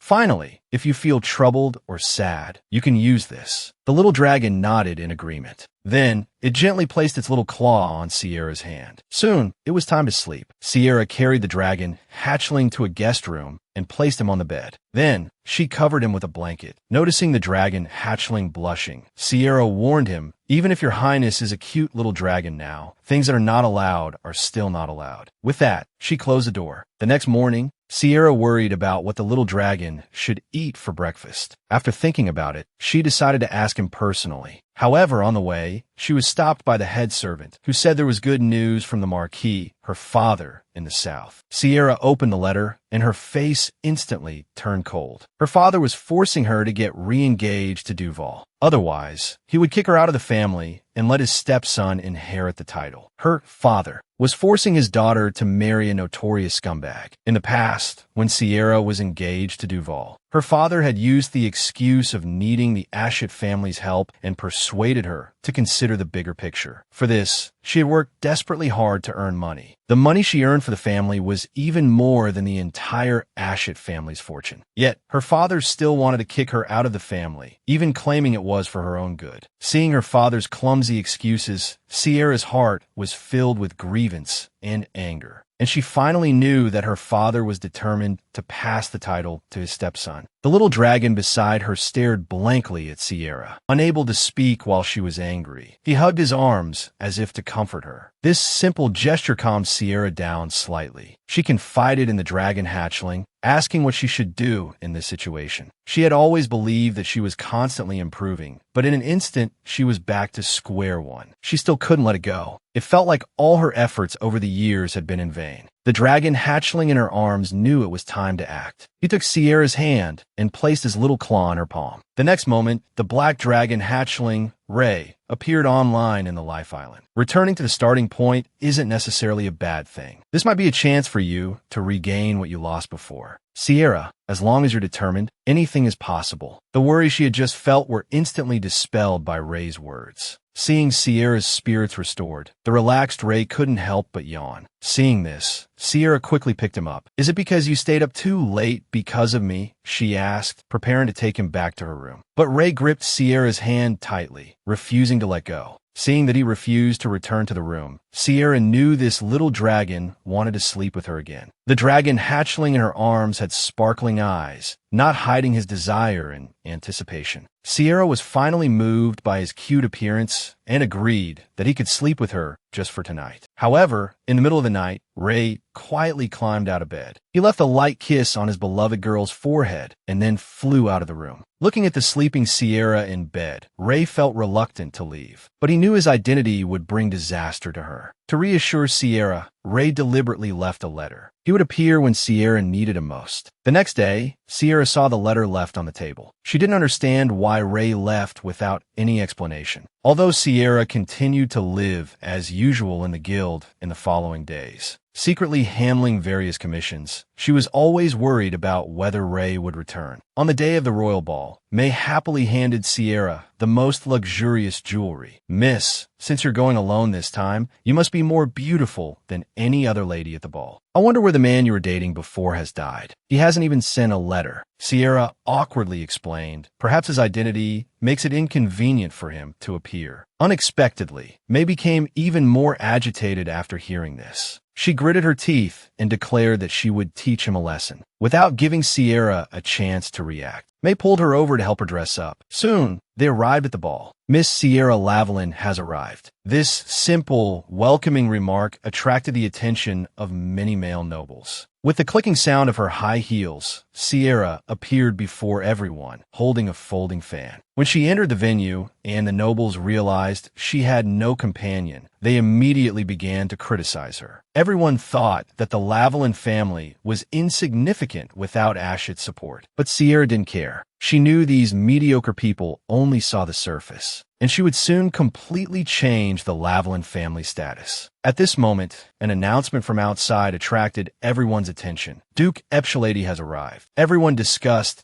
this suddenly appearing ducal family. Even Sierra, who had been in social circles for years, had never heard of them. But after seeing the Duke, everyone seemed to be under a spell and bowed to him. But the Duke ignored them and walked straight toward Sierra. Only when the Duke stopped in front of Sierra and greeted her did she react, lifting her skirt and curtsying in return. Then, the Duke extended his hand and invited Sierra to talk privately. Somehow, Sierra accepted his proposal, because she inexplicably felt that the man in front of her was somewhat familiar. But the former crown prince, in order to see his beloved girl, went so far as to transform himself into a black-haired, red-eyed appearance. Because this way, he wouldn't have to hide his presence beside his sweetheart. On the balcony, the Duke casually asked Sierra, "Why did you come to the ball alone, miss?" "I actually had a partner, but the situation changed." The Duke continued to ask, "Who did you hope would come with you?" "Someone who looks a lot like you, your grace." Hearing this, the Duke invited Sierra to the full moon festival ball. Sierra agreed,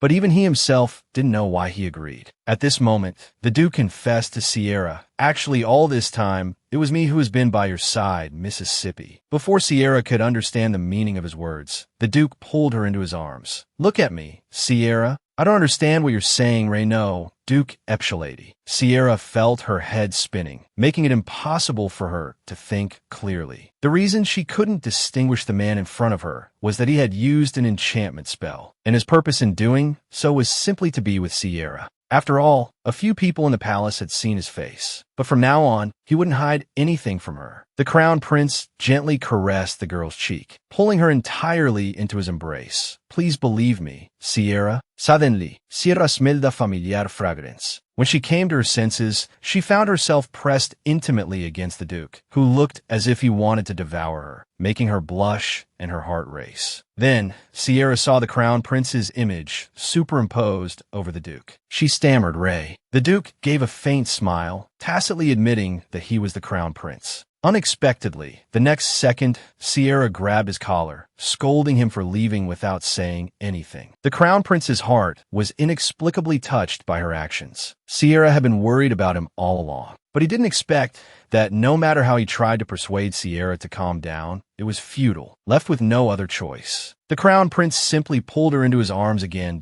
"S.O. Do you know who I am now?" he asked, his voice laced with a playful tone. Sierra trembled and released her grip. She couldn't believe she had been grabbing the crown prince's collar. She wondered if she should jump from the balcony before being arrested and executed for lèse majesty. Moreover, the nonsense she had just spouted made her want to die of shame. But what she didn't know was that the Crown Prince had seen her flustered, adorable appearance. The Crown Prince chuckled. Miss was so worried about me that she couldn't sleep well. How could I possibly punish you? Sierra blushed crimson from head to toe. Sierra then learned from the Crown Prince that he would maintain this appearance for a while. This way, he could help her. Although she could handle everything on her own, it was always more reassuring to have someone by her side. Right? He said, extending his hand to her. Arm in arm, they returned to the ball. Meanwhile, at the ballroom, two nobles noticed figures approaching from afar. Seeing their attire, they both mistakenly thought it was Sierra Lavalin and eagerly greeted her. But upon closer inspection, they quickly apologized. I'm so sorry, Mississippi. We mistook you. As the woman's figure receded, the two nobles began to laugh openly, wondering if she had lost her mind. The woman who resembled Sierra was Tiliel, the female lead. She was frantically searching for Sierra. Suddenly, she spun around and spotted Sierra returning with the Duke. With a forced smile, she blocked their path. I've been looking for you, Sierra, she greeted. But Sierra was startled by the sight before her. Tiliel was wearing the exact same dress as her. Have you ever seen a friend like this? Someone who copies everything you do?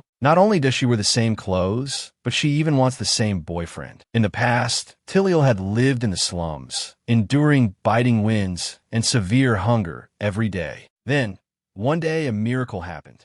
Sierra, like a goddess, pulled her out of the mire. From that day forward, Tiliel was deeply captivated by her, dreaming of becoming just like her. In Tiliel's eyes, Sierra's every move exuded confidence. Even her posture was perfect, and she even had a fiancé from a prominent family. To become more like the exceptional Sierra, Tiliel decided to imitate her, starting with the simplest hair accessories and clothes. Then came the affection of her fiancé. However, no matter how hard he tried, Sierra was always the most dazzling presence among everyone. At this moment, Sierra saw the female lead, Tiliel, and couldn't help but feel puzzled. She didn't understand why Tiliel was wearing the exact same dress as her and looked so self-satisfied. This wouldn't benefit Tiliel in any way. It would only become a spectacle in social circles. Just as Sierra was pondering Tiliel's purpose, Tiliel took the initiative to approach her, expressing her desire to chat. Just like before, the two of us together, warm and cozy. You'll agree, right? Tiliel said, tightly gripping Sierra's hand. Seeing this, the surrounding people immediately started whispering gossip. Helpless, Sierra agreed to go to the balcony with Tiliel to talk privately. The Crown Prince, worried that something might happen between the two, offered to go with Sierra, but Sierra refused him. She didn't think Tiliel's personality would lead her to harm anyone. Seeing that the Crown Prince was still worried, Sierra could only reassure him that she would be back quickly. Besides, her strength was more than enough to deal with Tiliel. Soon, the two arrived at the balcony. Sierra noticed that not only was Tiliel's dress the same, but even her accessories were identical. So, she asked Tiliel what the purpose of dressing like this was. Unexpectedly, Tiliel laughed and excitedly told Sierra, I ran all over every shop. Anything you bought, I bought too. Unfortunately, there was only one of this dress, so I specifically found a tailor to make an identical one. Seeing Sierra's astonishment, Tiliel added that the money was well spent. What do you think? Do I look a lot like you? This way, everyone will think we're still as close as before. Sierra suddenly felt a chill. She told Tiliel to stop talking nonsense. But as soon as she finished speaking, Tiliel grabbed Sierra's hand frantically, begging for forgiveness.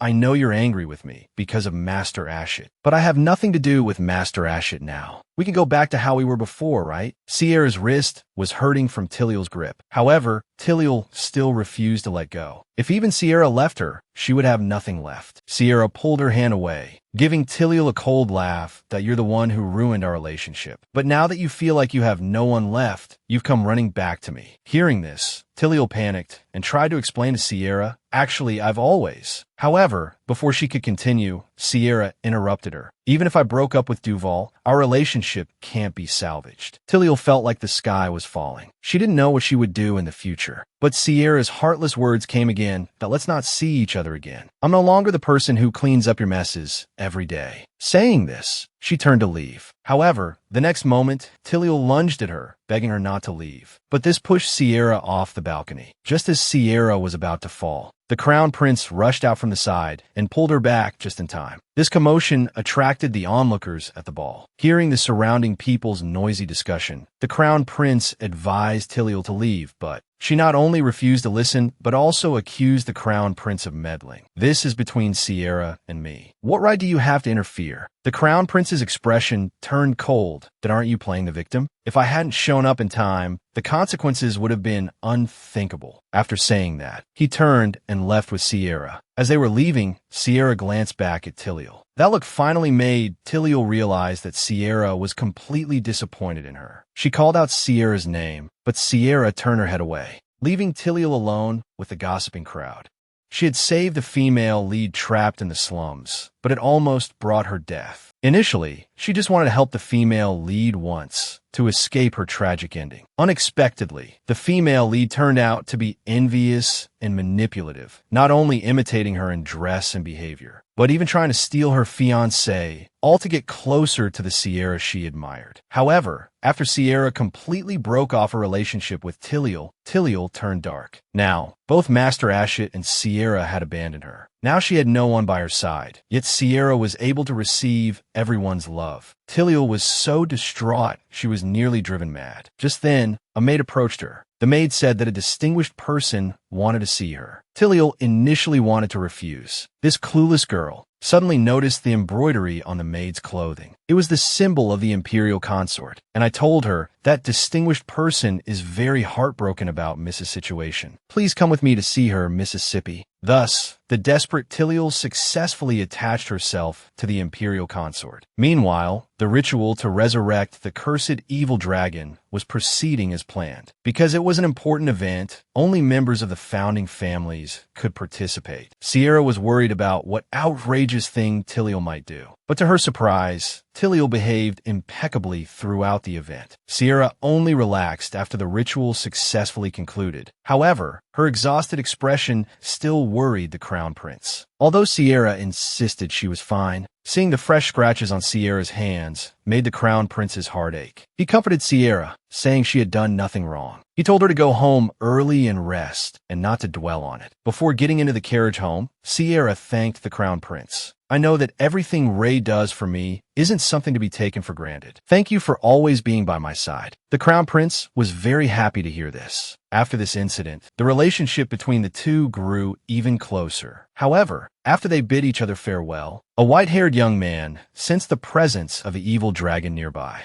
After returning home, Sierra had just stepped out of the carriage when May came running to greet her as usual. But she noticed the worry and exhaustion etched on Sierra's face. She anxiously asked what had happened at the ball. Sierra forced a smile and explained that nothing had happened. She then asked May to prepare her bath water. Only after May left did Sierra's face reveal her worry and anxiety. In truth, she had been putting on a brave face ever since parting ways with Tiliel. She couldn't understand why Tiliel had become like that. In the book, Tiliel was the beloved female lead, adored by everyone. Yet, because of Sierra's appearance, she had become a scheming and obsessive person. Sitting stiffly in front of her vanity, Sierra was consumed by guilt. But then she reconsidered. Perhaps it wasn't her fault. After all, it wasn't just the female lead. Even a male lead was different. The book said he was easily angered due to a curse. Yet when the red full moon rose, he transformed into a little black dragon. However, what confused Sierra the most was why the crown prince would agree to her outrageous proposal of an open relationship. Why did he hide his identity from everyone else, yet choose to reveal it to her? Sierra rubbed her forehead, feeling that the male and female leads must be hiding something. Unable to figure it out, she went to the study to work and pass the time. Just then, May came to find Sierra with a troubled expression. Seeing that May kept glancing at her, Sierra told her to speak her mind. May nervously handed her a letter. The Marquis says he's returning home soon. If he finds that Miss hasn't gotten re-engaged, he won't spare those who serve you. How frightening. Sierra looked at the letter in disbelief. She gave a bitter laugh. She hadn't expected her father to stoop so low as to threaten the safety of her servants. Looking at the trembling May, Sierra told her not to worry. She would use all her power to protect them. The highborn daughter of the Marquis opened a street food stall. Upon hearing this, the crown prince immediately transformed into his little black dragon form to show his support. But when the skewers were presented to him, he refused to eat them. Only after the girl took a bite did he begin to enjoy it with relish. It turned out that not long ago, Sierra's deadbeat dad, in order to force her into an engagement, threatened the safety of the Fordham servants. So Sierra went to the guild to discuss countermeasures with Ryder. In fact, the wealth accumulated by Sierra's guild was enough to buy 10 Ashit families. And her original intention in establishing the guild was to break off her engagement. But as fate would have it, her deadbeat dad seemed to have reached an agreement with the Ashit family. When Ryder saw the letter her dad sent to Sierra, he couldn't believe it. Even in the 22nd century, such acts of selling one's daughter still existed. Sierra was also furious at her dad's threats. She really wanted to throw the guild's money in his face. However, as a descendant of a founding father, running this kind of underground guild could lead to serious consequences. So Sierra decided to expand the guild's business. Ryder immediately jumped up after hearing this. Hadn't Miss been against me expanding the business? But Sierra said she wanted a legitimate business. This left Ryder confused. The scope of this business shift was too broad. Without giving Ryder time to guess, Sierra quickly gathered the guild's staff. Everyone looked troubled when they received the proposal because the drawing on it was too abstract. It looked like some kind of new torture device. Unexpectedly, the next moment, Sierra pointed to the skewer stand beside the paper and said that this was the main product they would be selling in the future. Ryder held the drawing and asked incredulously, "Is this a chicken skewer?" Sierra nodded. This was currently the most suitable legitimate business for her to start from scratch. The guild's underlings were immediately restless. They were used to doing big things. Now, they were going to run a skewer stand, and they were very dissatisfied. Only one person raised their hand in agreement. As a pure love warrior, he had long been unable to stand those disgusting scenes. So, based on the principle of majority rule, the matter was settled. At this time, one of the underlings raised a question. What would they use to attract customers to these skewers? Sierra was prepared. She wasn't selling ordinary chicken skewers. She told everyone to try them before making a judgment. After the underlings tasted the chicken skewers, they were either in tears from the spiciness or breathing fire. After struggling to drink 200 gin of water, they finally recovered. Sierra explained with a smile, "This is the Empire's one and only spicy flavor." Ryder, standing beside the chicken skewers, coughed while speaking. Setting fire in someone's mouth is indeed a new way of interrogation. Hearing Ryder's tutsal, Sierra wasn't angry at all. Instead, she thought of the little black dragon that could breathe fire. So, Sierra decided to name the skewers after dragon parts. Everyone quickly finished preparing for the skewer stand's opening. The menu items were all named after dragon parts. And while everyone was busy preparing to sell skewers, the workload of 100 guild members all fell on Ryder's shoulders, leaving him on the verge of tears. Seeing the skewer stand officially open for business, Sierra was happy that things had gone so smoothly. Suddenly, she heard a gurgling sound. After looking around, she discovered a little black dragon flying straight towards her. Sierra hurriedly caught it with her hands. After landing safely, the dragon cub nuzzled in her arms. Looking at the little black dragon in her arms, Sierra felt that this situation was less conspicuous. After what happened with Duval and Tiliel, neither Duke Ashit nor the Crown Prince himself were suitable to be around her, although she really wanted to steal a kiss from the Crown Prince. At this moment, the dragon cub pointed to the stall not far away and babbled incessantly. Sierra explained that this was the first step in her grand plan. Hearing this, the dragon cub curiously approached, but then it saw that the menu listed dragon horns, dragon hearts, and dragon tails. It was instantly startled and dove into Sierra's arms for comfort. Sierra could only stroke the trembling dragon cub in her arms. Just then, the underlings began to shout enthusiastically, "Freshly grilled dragon skewers. Come and try them." At this, the dragon cub immediately broke free from Sierra.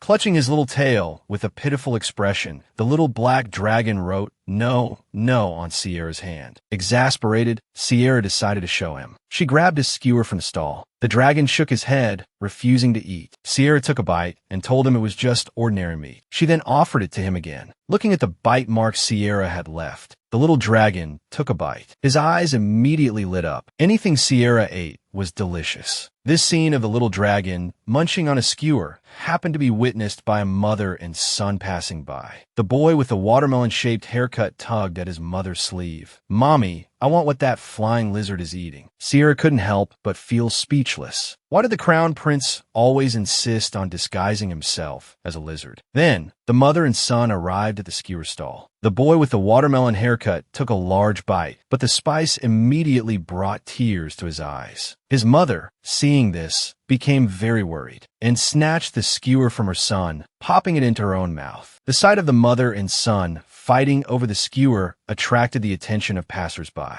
In no time, a large crowd gathered at the skewer stall. A burly man, seeing a bunch of people succumbing to the spice, became intrigued. He ordered 5 skewers, wanting to challenge the spiciest ones. Ryder, with a mischievous grin, slathered them in chili sauce and suggested he make an appointment with a proctologist first. Seeing the bustling crowd around the skewer stall, Sierra smiled radiantly. Excitedly, she told the little dragon that this was the first step for the Lomino's merchant group she had founded. He was the empire's most noble crown prince, and also the most love-struck, wife-doting maniac. Not only did he valiantly drive away her scumbag fiancé, but he also transformed into a little black dragon to amuse her. But when Sierra asked why he was so good to her, the crown prince couldn't bring himself to reveal the truth. Not long ago, Sierra opened a skewer stall. The crown prince rushed over to support her. To attract customers, the crown prince deliberately munched on a chicken skewer in front of a child. However, the curious child asked Sierra, "Is this lizard your pet, miss?" Sierra looked awkwardly at the little black dragon before her, then shamelessly admitted it, making the child envious. What's his name? Hearing this, the little dragon in her arms also looked forward to the name Sierra would choose. However, Sierra was terrible at naming things. Since he only made gurgling sounds, she simply named him Goo Goo. The little dragon couldn't help but shed a tear. Was this his name as a fearsome dragon? After the child went to eat his chicken skewer, Sierra held Goo Goo and thanked him. "Thanks to Goo Goo, my stall is so popular." The skewer stall stayed open until the evening lantern festival before closing. Ryder handed Sierra the day's sales report. He couldn't understand why she insisted on donating a portion of the profits to the temple. Even with the stall's booming business, the donation was a significant expense. But Sierra just smiled and told him to do as she said. She also instructed him to inform the customers about the donation. In truth, she didn't expect to make much money from the small skewer stall. She just wanted to use it as an opportunity to introduce more people to the new Lomino's merchant group. But some people just didn't get it. Listening to his subordinate's report, Duval felt a sense of rivalry toward Sierra. He presumptuously assumed that Sierra had lost the Ashit family's support and, desperate, had resorted to investing in a skewer stall. And this laughable act was just Sierra's way of putting on a brave face, refusing to admit her plight. Thinking this, he relaxed, fantasizing about Sierra returning to him after facing reality. He then inquired about Marquis Lavalin, only to learn that the Marquis was stranded on the road due to a carriage malfunction. So he ordered his men to assist the Marquis and keep a close watch on the Lomino's merchant group. For the next few days, Sierra continued working with Ryder and the others until late at night. The crown prince worried about Sierra's health. He believed she was afraid the Ashit family would interfere with the merchant group's success. He reassured Sierra not to worry. If Duval caused any trouble, he wouldn't let him get away with it. But Sierra explained that was only part of it. She was more afraid of what might happen with her father. The crown prince said that the Marquis needed some food before returning to the capital. This struck Sierra as odd. She had only just learned that her father's carriage had broken down. Could it be that Rainey had sabotaged it? The crown prince blushed crimson, unsure how to explain. Under Sierra's persistent questioning, the crown prince sheepishly admitted to deliberately damaging one of the carriage wheels. "But I only did it because I wanted to be of assistance to you, Mississippi. I know you're capable of handling this on your own, but I couldn't just stand by and do nothing." The crown prince's heartfelt words struck a chord with Sierra. Taking advantage of the intimate atmosphere, Sierra asked the question that had been on her mind for a while. "Rainey, why are you so good to me? The Crown Prince was clearly touched by Sierra's question, but ultimately, he didn't answer it directly. He simply said it was because they had made a pact, and helping her break off her engagement was part of that pact. Sierra was a little disappointed with this answer. From the Crown Prince's evasive gaze and fidgeting, she could tell he was lying. I know our relationship is mutually beneficial. You help me break off my engagement, and I help you get your fiancée back. But Rainey, you have no intention of winning back Tyariel's heart, do you? You've run into each other several times, but you haven't even looked at her properly once. And even without Tyariel's purification ability, you wouldn't be affected by the curse. Sierra then asked the Crown Prince again what his reason was for agreeing to their mutual infidelity. The Crown Prince didn't answer, as he didn't know how to explain. He gently took Sierra's hand. Soon, I'll tell you everything. Please give me a little more time. Seeing Sierra's silence, the Crown Prince softly reassured her, "You're not angry with me, are you, miss?" Though his words were still filled with affection, Sierra decided to stop pressing him. She suddenly felt afraid of hearing the answer. Perhaps it wasn't the right time for him to explain. So she apologized to the Crown Prince, saying she wasn't angry. "I shouldn't have pressed you so much. You don't need to answer me now. I was just a little curious." Even though Sierra didn't mean to blame him, the Crown Prince still felt a pang of disappointment when she pulled her hand away. Watching her walk away, the Crown Prince felt melancholic. After transmigrating into the book, she became best friends with the female lead. But the female lead hooked up with her fiancé and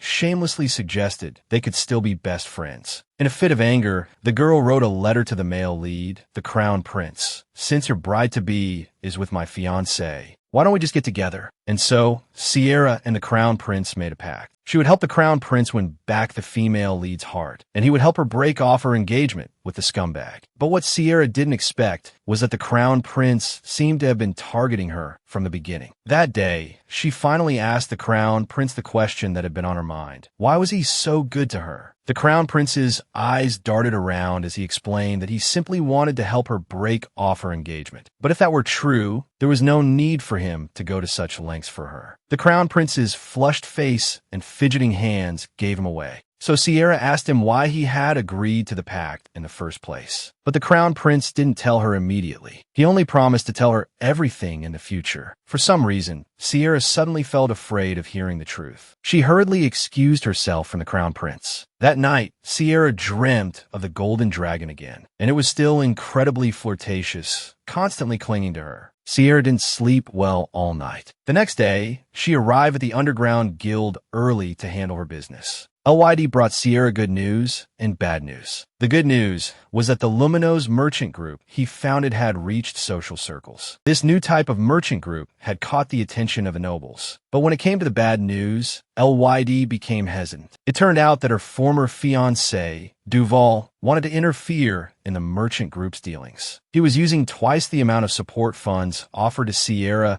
to force the Luminous merchant group to sever ties with the Lavalin family. Sierra found it amusing. That scumbag Duval would never guess that she was the founder of the Luminous merchant group. Suddenly, a staff member interrupted them. A distinguished guest had arrived unexpectedly. He wanted another love consultation, just like last time. A while later, Sierra was dressed and ready to meet the client. Originally, she had wanted LYD to handle it for her, but she was also very curious about this guest. Even though they had met recently, she couldn't recall the content of their conversation. There was no record of it in her work diary either. Just then, the man's voice interrupted her thoughts. He had bought the Empire's best-selling romance guide and studied it, but he couldn't seem to find a solution to his problem. Sierra couldn't believe that someone would learn about love from a book. This kind of person clearly didn't have many friends. No wonder he was willing to pay a hefty sum for her consultation. She then asked him what problem he was facing. The man told Sierra that he had recently become much closer to the lady in question. He had even started using pet names for her. Sierra was a little puzzled. Didn't this mean that things were progressing very smoothly? The next moment, the man's smile faded. He had hidden a secret from the lady. If she found out the truth, their relationship might fall apart. Seeing the man's serious expression, Sierra guessed that he must be hiding something quite significant. But no matter what the secret was, telling her the truth was the best course of action. Lies would eventually be exposed. Keeping it hidden wouldn't benefit their relationship at all. Sierra even suggested that he take advantage of the current momentum and confess his feelings. Even if he were rejected, the lady would keep thinking about it and eventually fall for him unconsciously. The man thought this made a lot of sense, so he took Sierra's advice and asked if there were any suitable occasions for a confession. Sierra was about to suggest some when she wondered if she should be meddling in the date planning. But after seeing the money bag the man casually tossed over, Sierra immediately and enthusiastically declared that arranging romantic itineraries was her specialty. Soon, the notepad was filled with a long list of shops and activities, leaving the man a little dazzled. Finally, Sierra wished him luck in capturing the lady's heart. Little did she know that this advice would come back to her like a boomerang. On her way home that evening, Sierra felt a little ridiculous. She hadn't even resolved her own romantic problems, yet she was giving relationship advice to others. Thinking back to the Crown Prince's hesitant manner last night, Sierra didn't know what to do. How to face the Crown Prince in the future had become a dilemma. But suddenly, an idea struck her. Since her goal was to break off the engagement with Duval, if she were to date the Crown Prince, Duval would back off. But a sudden voice stopped her in her tracks. Someone who uses another person's feelings is absolute trash. Sierra, thinking it was directed at her, panicked and turned around to see May comforting a maid. It turned out the maid had been deceived by someone she trusted. The person knew the maid liked them and wouldn't refuse their requests, so they deliberately took advantage of May. May declared that such a person was truly scum. Although it was about someone else, Sierra felt like she was the one being scolded. She awkwardly echoed May's words. After the two left, Sierra realized her own thinking was quite flawed. She continued to blame herself until she went to bed. She resolved to break off the engagement on her own, without relying on the Crown Prince. But the Crown Prince's image suddenly appeared in her mind. He tearfully questioned her. "I was so sincere to you. How could you do this to me?" Sierra's face flushed crimson. He kept warning himself not to overthink it, letting the girl he liked chat happily with a white-haired pretty boy. The little black dragon was overflowing with jealousy. Little did he know the white-haired boy was the second male lead in the novel. Furthermore, in the original story, he was destined to be the dragon's enemy, and Sierra was doing all this just to cover for him. Not long ago, Sierra had read the Crown Prince's feelings in his expression. Ever since then, no matter what he did, the image of the Crown Prince hurt and saddened would involuntarily appear in his mind. That night, he received a letter from the Crown Prince, saying he had something very important to tell him. Sierra knew what the Crown Prince wanted to say, but he wasn't mentally prepared yet. Although he couldn't say he loved the Crown Prince yet, he still wanted to maintain their current relationship. For his own selfish reasons, Sierra postponed meeting with the Crown Prince. Maybe this way, the Crown Prince's feelings for him would fade. That day, Sierra accompanied his subordinates as usual, managing the kebab stall. When it was time to close, he still seemed absent-minded. He only snapped back to reality when his subordinates came to remind him. To prevent his fiancée from causing trouble, Sierra ordered them to patrol the surrounding area. However, as expected, the unexpected happened. That night, two dim-witted fellows targeted the kebab stall. They had received the commission to prevent the Luminos merchant group from expanding further. So they doused the kebab stall with gasoline and then lit it with a match. By the next day, the kebab stall had become a pile of rubble. The investigation revealed that the attack was premeditated. Sierra knew who was behind it without even having to think. That scumbag couldn't stand to see him doing well. However, he wasn't sad at all. He had already been planning to move on from the kebab business. This incident just gave him the opportunity to start a new venture. Since the Luminos merchant group had already made a name for itself, he decided to go big. He then invited many nobles to collaborate. Because the merchant group had consistently donated funds to the temple, many nobles were very optimistic about its development. After seeing off wave after wave of guests, Sierra's head began to ache. He wanted to go outside for some fresh air, but as soon as he stepped out the door, he heard the servants arguing with someone. He was startled when he saw the visitor. This seemingly underage child was actually the head of the Justice Dukedom, a founding family of the nation. He was also the male lead in the original story. He walked straight up to Sierra, completely ignoring the confusion on his face. "You should know me, right? I'm Louvre.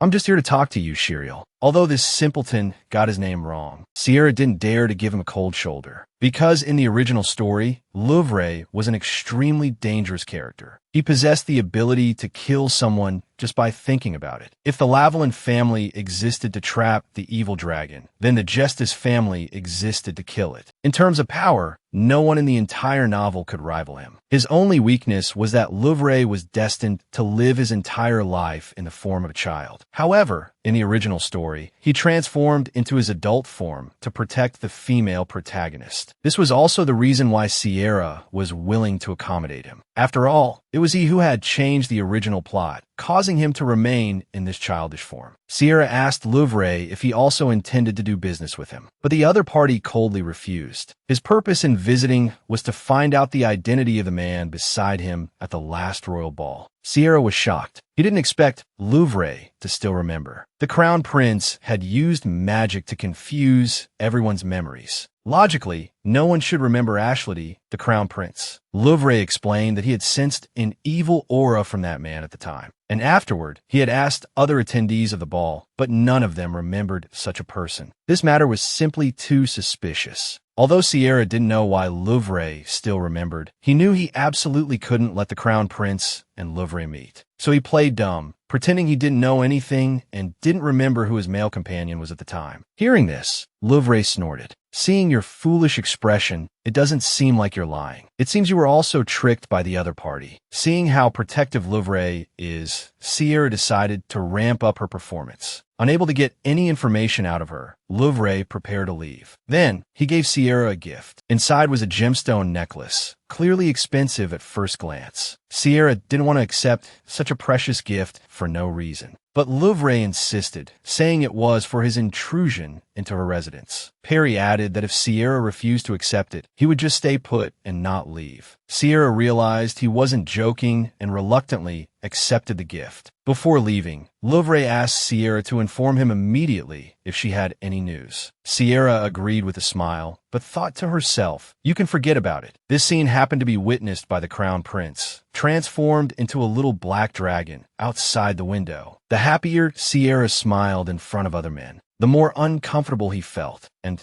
just after Louvre left, the gemstone necklace shone even brighter. He originally thought that avoiding her would lessen their feelings for each other, but he ultimately underestimated the power of a lovesick mind. That afternoon, the Crown Prince, transformed into a little black dragon, went to visit Sierra. Unexpectedly, he saw her chatting happily with a white-haired man. The little black dragon immediately became jealous and left dejectedly. That evening, Sierra asked LYD to report on the guild situation. He tearfully complained. The guild without its leader was a mess. Sierra, of course, was unsympathetic, threatening not to pay him if he didn't work properly. LYD then obediently reported on his work. Sierra's current aid project was mainly controlled by the Ashit family, so LYD was worried that Sierra wouldn't be able to cope. Sierra reassured him, explaining that he was also working with Dould on the same project and would completely ruin him. After the report, he asked LYD to secretly investigate the nobles in his files. After finishing the call with LYD, Sierra was just about to go back to rest when a magical letter suddenly appeared in the air. Sierra was surprised. Who would send him a letter in the middle of the night? Seeing the royal insignia on the envelope, he immediately understood. He casually opened the envelope. Is Sierra asleep? He almost laughed at the opening line, but he quickly realized that now wasn't the time to laugh, as he hadn't figured out how to respond yet. However, not replying to the Crown Prince's letter was impossible, so he dutifully replied that he wasn't asleep. The Crown Prince immediately replied, "Have you been busy lately? We haven't even had time to meet." Sierra replied that he was indeed very busy and couldn't spare the time, that I wanted to go to so many places with you. It's such a shame.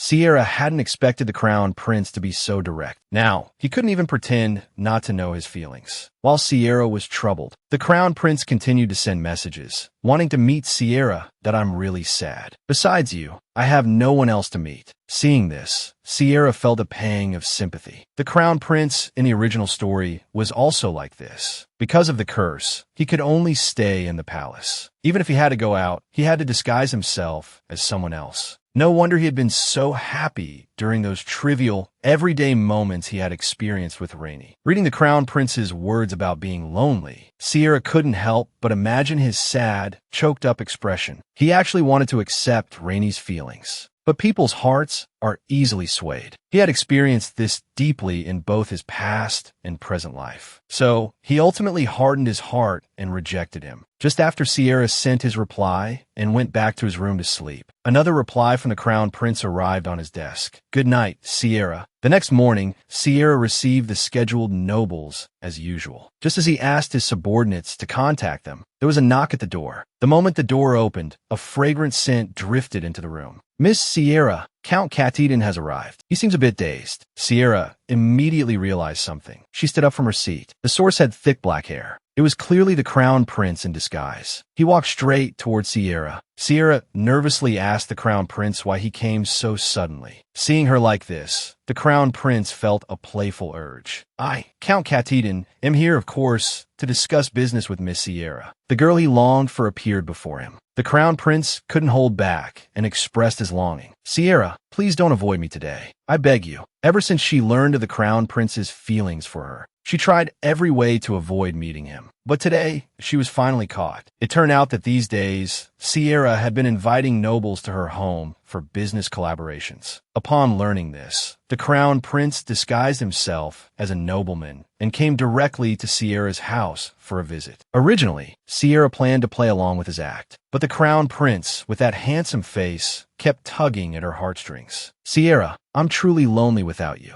Besides you, Miss Sierra, I can't find another person to spend time with." Seeing him say this, Sierra couldn't find a reason to refuse. But along the way, Sierra was very anxious. She didn't know how to face the Crown Prince. Soon, the two arrived at a dessert shop. Unexpectedly, Ray likes to eat sweet things. Faced with Sierra's question, the Crown Prince didn't know how to explain. Then, with a resolute look, he said, "I heard the green-skinned egg tarts here are delicious. I must let you try them." "No, we must try them together." Sierra found his seriousness amusing. When the exquisite desserts were served, the delicious treats helped Sierra unconsciously return to her usual self. But the Crown Prince just sat there with his hands clasped, watching. From time to time, he would take out a small notebook to reminisce about key points. Sierra was bewildered by his strange behavior. However, she didn't pay much attention to it. She even felt a little shy because she had eaten all the egg tarts without giving any to the Crown Prince. Then they went to the street to eat crepes. And then they went to a famous steakhouse. Although everything was delicious, Sierra felt something was strange. Finally, she remembered. These places were exactly the same as the date plan she had made for someone. The thought that she was currently on a date with the Crown Prince made her feel shy again. The Crown Prince noticed her strangeness and asked if she was dissatisfied or tired. Sierra quickly explained that she was fine, but her heart was in turmoil. Then the Crown Prince suggested they go watch the sunset. Sierra wanted to refuse, saying it was getting late, but the Crown Prince used his old trick, playing the victim card, saying he didn't have the chance to go out and play when he was young, so he hoped Sierra could stay with him a little longer. In the end, impulse defeated reason. Sierra agreed to watch the sunset, but she would go home after a short while. So, the sly Crown Prince took her to the side of the church. Although it was indeed an excellent place to watch the sunset, he clearly had other intentions. Sierra obediently watched the sunset, while his gaze remained fixed on her. Noticing the Crown Prince's gaze, Sierra wondered why he was looking at her. Was the sunset not beautiful?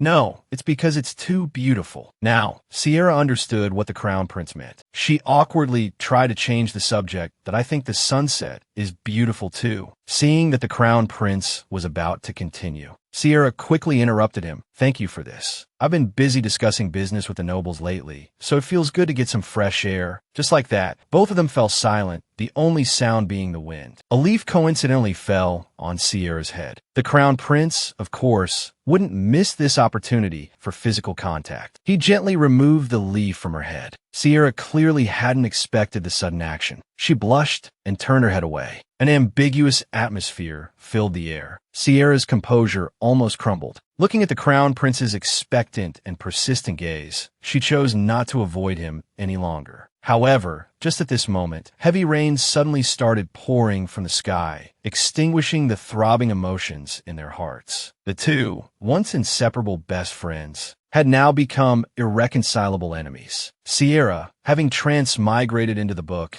in order to change her tragic ending, had long ago rescued the female protagonist who was suffering in the slums. In the eyes of the female protagonist, Tiliel, Sierra had become the only light in her life. In order to get closer to the Sierra she admired, she pathologically imitated everything about Sierra, not only in terms of clothing and speech, but even her fiancé had to be the same. However, in Sierra's eyes, wasn't this just a cheap imitation? After Sierra broke off her relationship with Tiliel, Tiliel turned dark. Her feelings for Sierra transformed into deep hatred. Not long ago, Sierra was tricked by the Crown Prince into a date. The Crown Prince finally found a chance to express his feelings, but the sudden downpour ruined the moment. So the Crown Prince hurriedly found a place to take shelter from the rain. At this time, both of them were still immersed in the previously ambiguous atmosphere. Sierra accidentally met the Crown Prince's gaze and quickly turned her head away shyly. To ease the awkwardness, she started complaining about the sudden rain. However, the attentive Crown Prince knew that Sierra was susceptible to getting cold in the rain, so he took off his coat and draped it over her. The Crown Prince urged Sierra to stay warm, lest she catch a cold. Sierra had just said she was fine when the Crown Prince blurted out, "You're fine, but I'm not." Seeing the love-filled look in the Crown Prince's eyes, Sierra's heart involuntarily began to race. She was shaken by these repeated, ambiguous moments. Every time she tried to escape, he would pursue her even more intensely. Sierra knew this wasn't a solution. She wanted Ray to hear her thoughts. "Actually, I want to keep avoiding this. I thought that if I pretended not to know, it would just fade away. Although I know it's wrong to do so, I usually just pretend to be strong. When I have to fight alone, I easily panic. Actually, I'm very scared. I'm afraid that once I hear those words from Ray, our relationship will change drastically. So Ray, can you give me a little more time? Then, no matter what you say, I'll accept it." The Crown Prince didn't show much expression after hearing this. On the contrary, he felt very happy. He hadn't expected Sierra to be troubled by these issues for his sake. Then he told Sierra that he was willing to wait, no matter how long it took. But he wouldn't wait passively. He would work hard so that Sierra could be more certain of her feelings. Sierra accepted this proposal. And while Sierra and the Crown Prince were being lovey-dovey, on the other side, the Empress summoned Tiliel in the palace. She had long heard of Tiliel's misfortune and felt sorry for her. She even told Tiliel to be prepared to take back everything from Sierra. Hearing this, Tiliel's face was full of confusion. But the Empress insisted that everything Sierra possessed should have belonged to her. After all, Sierra originally wanted to break off her engagement with Duel. But after learning that you liked Duel, Sierra's attitude changed completely. She even deliberately distanced herself from you. On the surface, Sierra pretended to be a good person and helped, but in the end, she embarrassed you in front of everyone. The more Tiliel listened, the more she felt it made sense. The admiration and envy she once felt for Sierra instantly turned into anger and hatred. Then, the Empress promised Tiliel that she would help her, and she would make her the most fertile and highest-ranking crown princess in the empire. Naturally, after Tiliel left, the Empress scoffed at her stupidity. "This fool is just a tool for me to crush the Crown Prince." As for the Crown Princess position, that was the closest position to the cursed Crown Prince. Having just finished her ambiguous date with a love-struck Crown Prince, who would have thought that he couldn't hold back the next day. Deeply smitten, the adorable little black dragon sets out to capture his beloved's heart. This day, Sierra took a carriage to the Count of Valentine's house. The bright sunshine contrasted sharply with last night's heavy rain, making her unconsciously recall the ambiguous atmosphere of that time. Now awake, Sierra deeply regretted saying such embarrassing things. He didn't even know. How was she supposed to face the Crown Prince now? And she had promised she wouldn't hide from him anymore. At that moment, the carriage arrived at its destination. Countess Valentine personally greeted Sierra at the door. Life after the divorce was much more comfortable for the Countess. She felt 10 years younger. The two went to the courtyard to talk. It turned out that this time, the Countess was providing a significant amount of funding to support Sierra's trading company. This money wasn't just a return for Sierra's past help, but also represented the Countess's confidence in Sierra's project. However, the Countess felt this wasn't enough. She suggested Sierra aim for the Summer Star. It was a symbol of honor awarded annually by the Empress to the nobility. It was a way to build a vast network of connections. The Countess believed that although competition for the Summer Star was fierce, the excellent Sierra would certainly stand out among the other nobles. Later, a man arrived at Sierra's door. Seeing the magnificent crest of the Marquis's mansion, the man instantly felt nervous. Thinking he must have been tricked, he was about to turn and leave when a voice called out to him. Sierra invited the man inside with a bright smile. It turned out the man's name was Alp. He was someone who spent his days working on seemingly useless inventions. Sierra had specifically written to invite him to collaborate because Sierra clearly remembered that this shy man, awkward in social interactions, would one day become a renowned archmage. Meanwhile, Alp, having arrived in Whitwick City, was trembling with nervousness. He couldn't believe that the young lady of the founding family would approach him. His past inventions had only been met with ridicule, and he was often chased away as a fraud. Yet today, a noble had to taken the initiative to see him. He found it unbelievable, even suspecting it was some kind of new trap. Sierra assured him he needn't worry. She was simply interested in Alp's invention called Scroll and intended to fund its further development. Alp's eyes lit up at this. He immediately stood up straight. In that case, allow me to explain it properly. Scroll was a new product that could store magic power on paper. If the development was successful, one could simply tear a piece of paper to restore their magic power at any time. But everyone thought he was talking nonsense. Without funding, he didn't even have a single prototype. You need Laban, right? Those blackish stones from gem mines. Alp was surprised Sierra knew about this. Such gems were normally treated as the rarest of prizes and immediately consumed. Then, Sierra said she could supply an unlimited amount of Laban, but required Alp to complete the development within a month. Returning to her room, Sierra wanted to contact Ray immediately, because Alp had another problem besides Laban and funding. The magic formula on the scroll was written in an ancient language lost for 1,000 years. So, she wanted to ask Ray for help investigating. Unexpectedly, she saw a small black dragon clinging to the window. Sierra quickly opened the window to let him in. Without the glass barrier, the little black dragon flew straight into Sierra's arms, seeing the choker on his neck. And after asking, she learned he had tied it himself. Sierra strongly suspected the crown prince was deliberately trying to seduce her. So she asked the crown prince if he thought she was cute. The little black dragon pretended not to understand, but Sierra felt he must have understood. Then the crown prince picked up a pen and asked who the man was just now. Sierra hadn't expected him to be jealous of this too. She explained that Alp was a mage who was helping her develop the scroll. She even showed the magic formula to the crown prince. However, the little black dragon only looked at it for a few seconds before scribbling something on the paper. He then handed it to Sierra. Sierra was immediately startled. She hadn't expected this supposedly lost ancient language to be so easily deciphered by the seemingly harmless little black dragon before her. The ancient language, passed down for thousands of years, was deciphered. Yet a little black dragon easily cracked it. Sierra, holding the deciphered magic formula, was shocked. Could the crown prince read the ancient language? But supposedly, there were no humans left in this world who could understand the ancient language. Or was it because he was in dragon form that he could read it? Looking at the little dragon's proud demeanor, Sierra stroked his chin as a reward. Looking closely at the deciphered formula, it was incredibly simple. The little black dragon chirped twice, reminding Sierra to get back to business.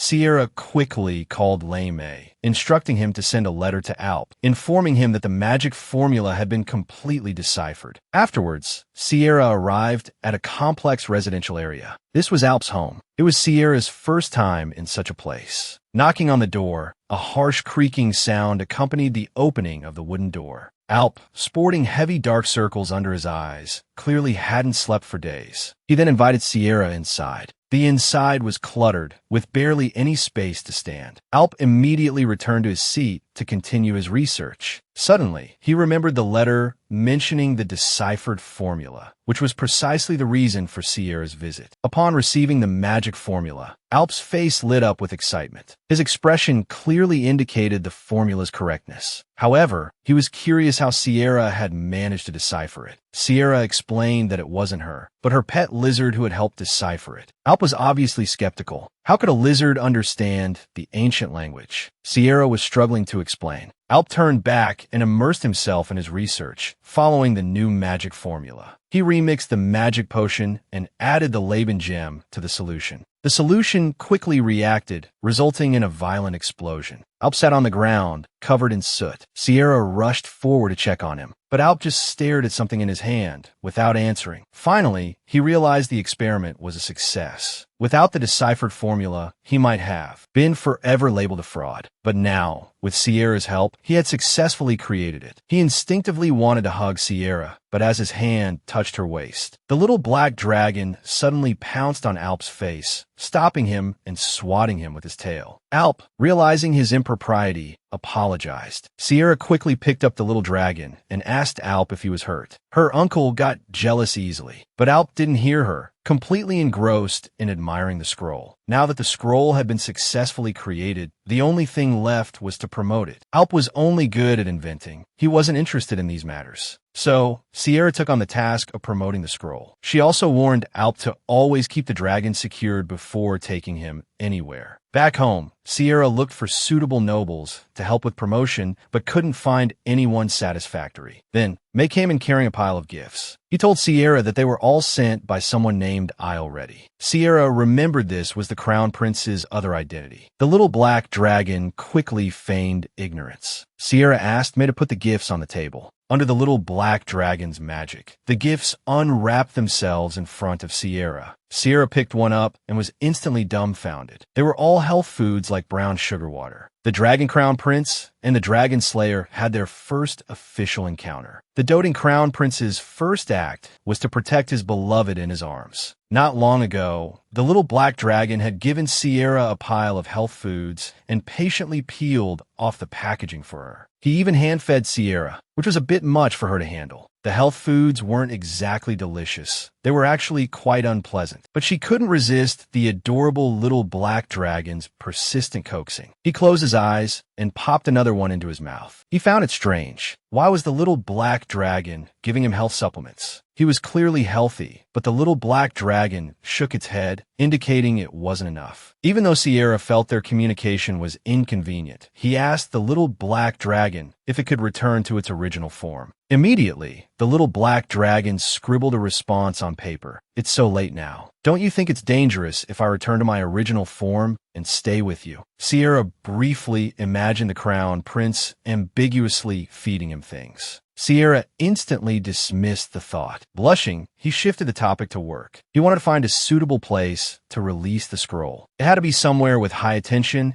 and a gathering of many socially skilled people. The little black dragon thought for a moment. It suggested Sierra consider the charity auction held by the Marquis Sherry Shu. That place was the Empress's family home. The little black dragon knew this, of course, but it was currently the most suitable choice for Sierra. Sierra felt a little conflicted. The Crown Prince and the Empress had always been adversaries. In the original story, the Empress not only schemed to dethrone the Queen's only son, but also used every means to force him to unleash his dragon powers in public. But the Crown Prince didn't want Sierra to hesitate because of him. He simply wanted to help if he could. He placed his little claw in Sierra's palm.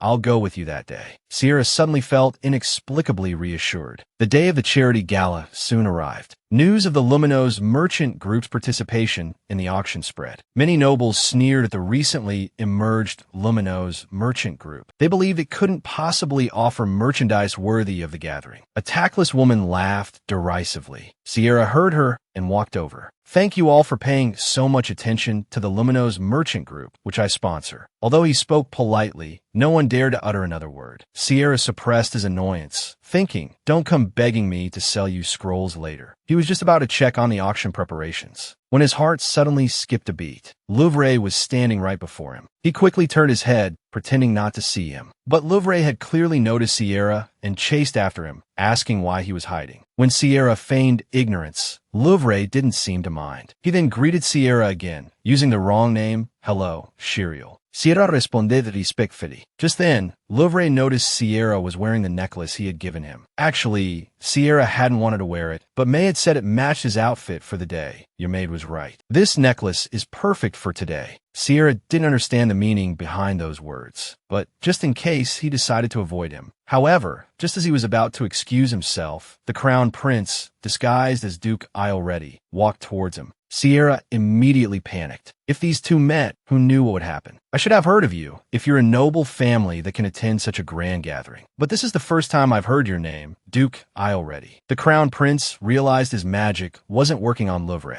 but upon hearing the other man's provocative question, the first thing he did was pull Sierra into a protective embrace. He simultaneously warned Louvre, "Stay away from Sierra if you don't want to make me angry." Someone was able to ignore his magic, yet the crown prince's first instinct was to pull Sierra into a protective embrace and warn the other man to stay away. However, Louvre stared intently at the crown prince. The necklace he had given Sierra glowed. This revealed the man's true identity, the evil dragon he had been searching for. Seeing that a conflict was about to erupt, Sierra stepped forward. He promised to find time to talk things through later. There was no need to cause a commotion with so many people around. With that, he released his magic, hoping to make Louvre back down. He believed that Louvre wasn't yet powerful enough to deal with both the crown prince and himself at the same time. Louvre was clearly caught off guard. He hadn't expected Sierra, a fellow member of a dragon-slaying family, to side with the evil dragon. However, since the evil dragon hadn't caused any trouble, he decided to let it slide for today. The necklace has sensed the evil dragon's presence. Next time, I won't let you off so easily. From now on, I'll be keeping a close eye on you.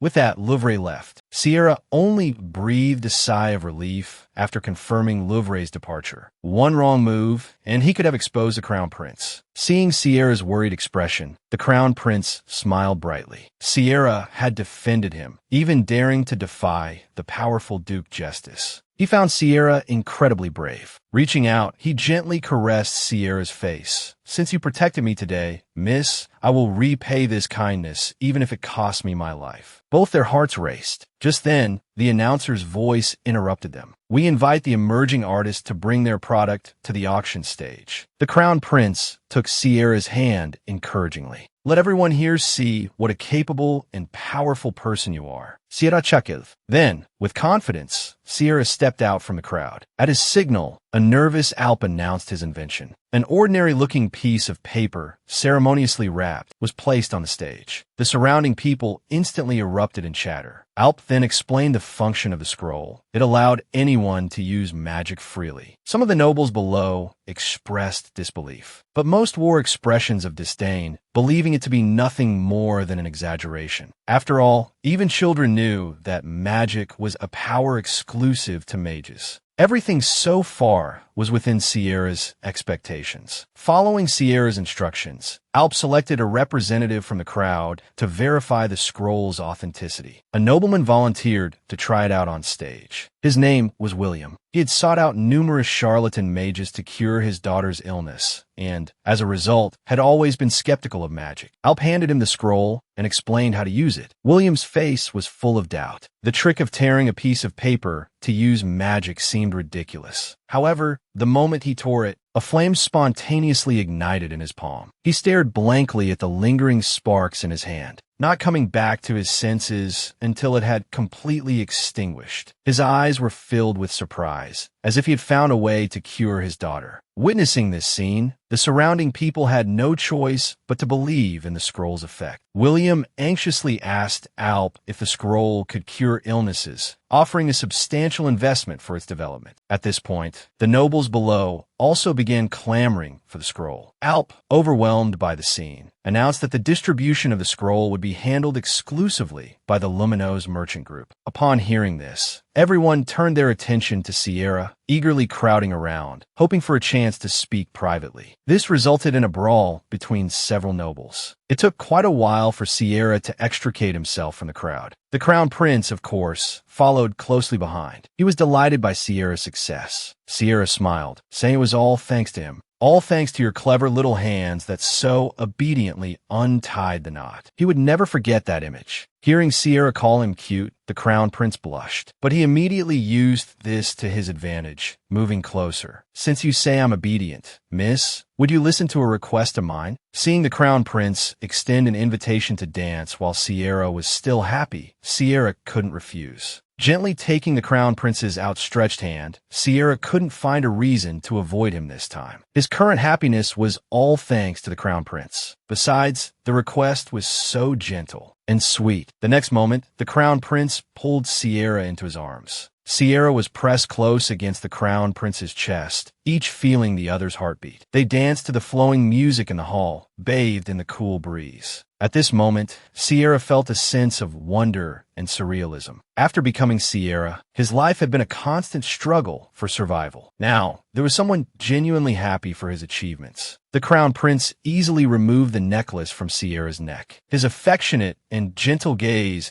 made Sierra want to lose himself in the moment. But beautiful things are always fleeting. The Empress learned of Skuru's function from her, May the next day. She immediately understood the enormous impact of this invention and was also very intrigued by Sierra, the person behind it. The maid was nervous, thinking the Empress would be upset by this news. After all, the Summer Star selection was fast approaching, and the Empress had been meeting with Miss Tyrael every day during this period. She assumed that this year's Summer Star had already been decided. Unexpectedly, the Empress said it was good news. It turned out she had already planned to give the Summer Star to Sierra. Now that Sierra had created a justification herself, it was perfect. The maid didn't understand why the Empress would do this. The Empress scoffed. How could she possibly award the Summer Star to that idiot? Although Sierra was indeed her daughter-in-law and possessed the power of evolution, wouldn't it be very dangerous to entrust everything to one person? Moreover, Sierra might not necessarily be swayed by her. In fact, the Empress had known for a long time that the Crown Prince had been paying special attention to Sierra. At the time, Sierra was acting as a go-between for Tyrael and the Crown Prince. However, the Crown Prince ignored Tyrael. Instead, he frequently snuck out to meet with Sierra. If the person the Crown Prince was deeply infatuated with could also be under her control, then it would be much easier to make the Crown Prince lose his reason and become a vicious dragon. And once the Crown Prince abdicated, her precious second son could logically become the new Crown Prince. With that, she ordered the maid to add Sierra's name to the candidate list. She wanted to see if Sierra would choose useless and fleeting love or power and strength. Meanwhile, Sierra returned to the guild. Seeing the guild master after a long absence, everyone seemed to have found their backbone. She wanted to check on Lade's work. Unexpectedly, she found him collapsed on his desk. She walked over and patted him. "If you're not dead, stop pretending. Get up." Hearing such heartless words, Lade's eyes widened. He was in charge of the entire guild, and the guild master still spoke harshly to him. He was going to resign immediately and go work for another guild. Sierra wasn't buying it. She smiled and said, "That's too bad. I was thinking of giving you a raise." Instantly, Lade's spirits revived. He swore on his life that he would only be loyal to the guild master. Speaking of loyalty, Lade found a piece of information for Sierra. It was information that hadn't been officially released yet. Sierra opened it and saw that it was the list of Summer Star candidates. Tyrael was ranked first, and she was sixth. Lade was happy. Everything that had happened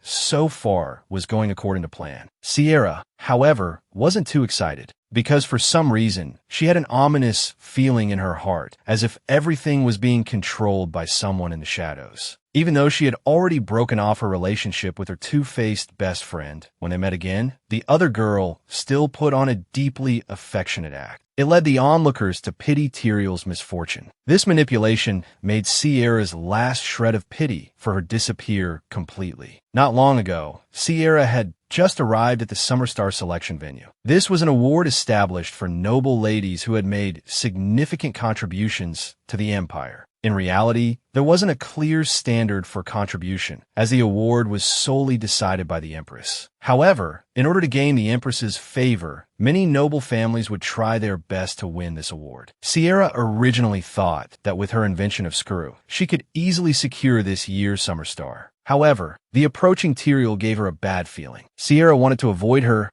and not get entangled. Unexpectedly, Tyrael greeted her as if nothing had happened. Faced with Tyrael's false concern, Sierra coldly hummed in response. Seeing this, Tyrael deliberately put on a wronged expression. Crying and wiping her tears, she said she had been reflecting and hoped to obtain Sierra's forgiveness. This commotion attracted the attention of the other ladies. Everyone regarded Sierra, who had made Tyrael cry, as the culprit. Seeing public opinion tilting in her favor, Tyrael hugged Sierra and taunted her with a smug tone. So many people are watching us. Are you sure you want to keep acting like this? Not long ago, everyone hated me. Now they're starting to pity me. Do you know why? Sierra knew, of course. Recently, Tyrael had been using his evolved powers to heal the sick in the slums. Tyrael smiled. He thought they were all so foolish. Just because he'd done a few good deeds, they'd changed their opinion of him. I never knew it was so easy to gain people's favor. Hearing Tyrael say this, Sierra felt relieved. When she first learned that Tyrael was saving others, she felt guilty. Had her previous actions hurt a kind child? But Tyrael's words made her guilt vanish instantly. However, by this point,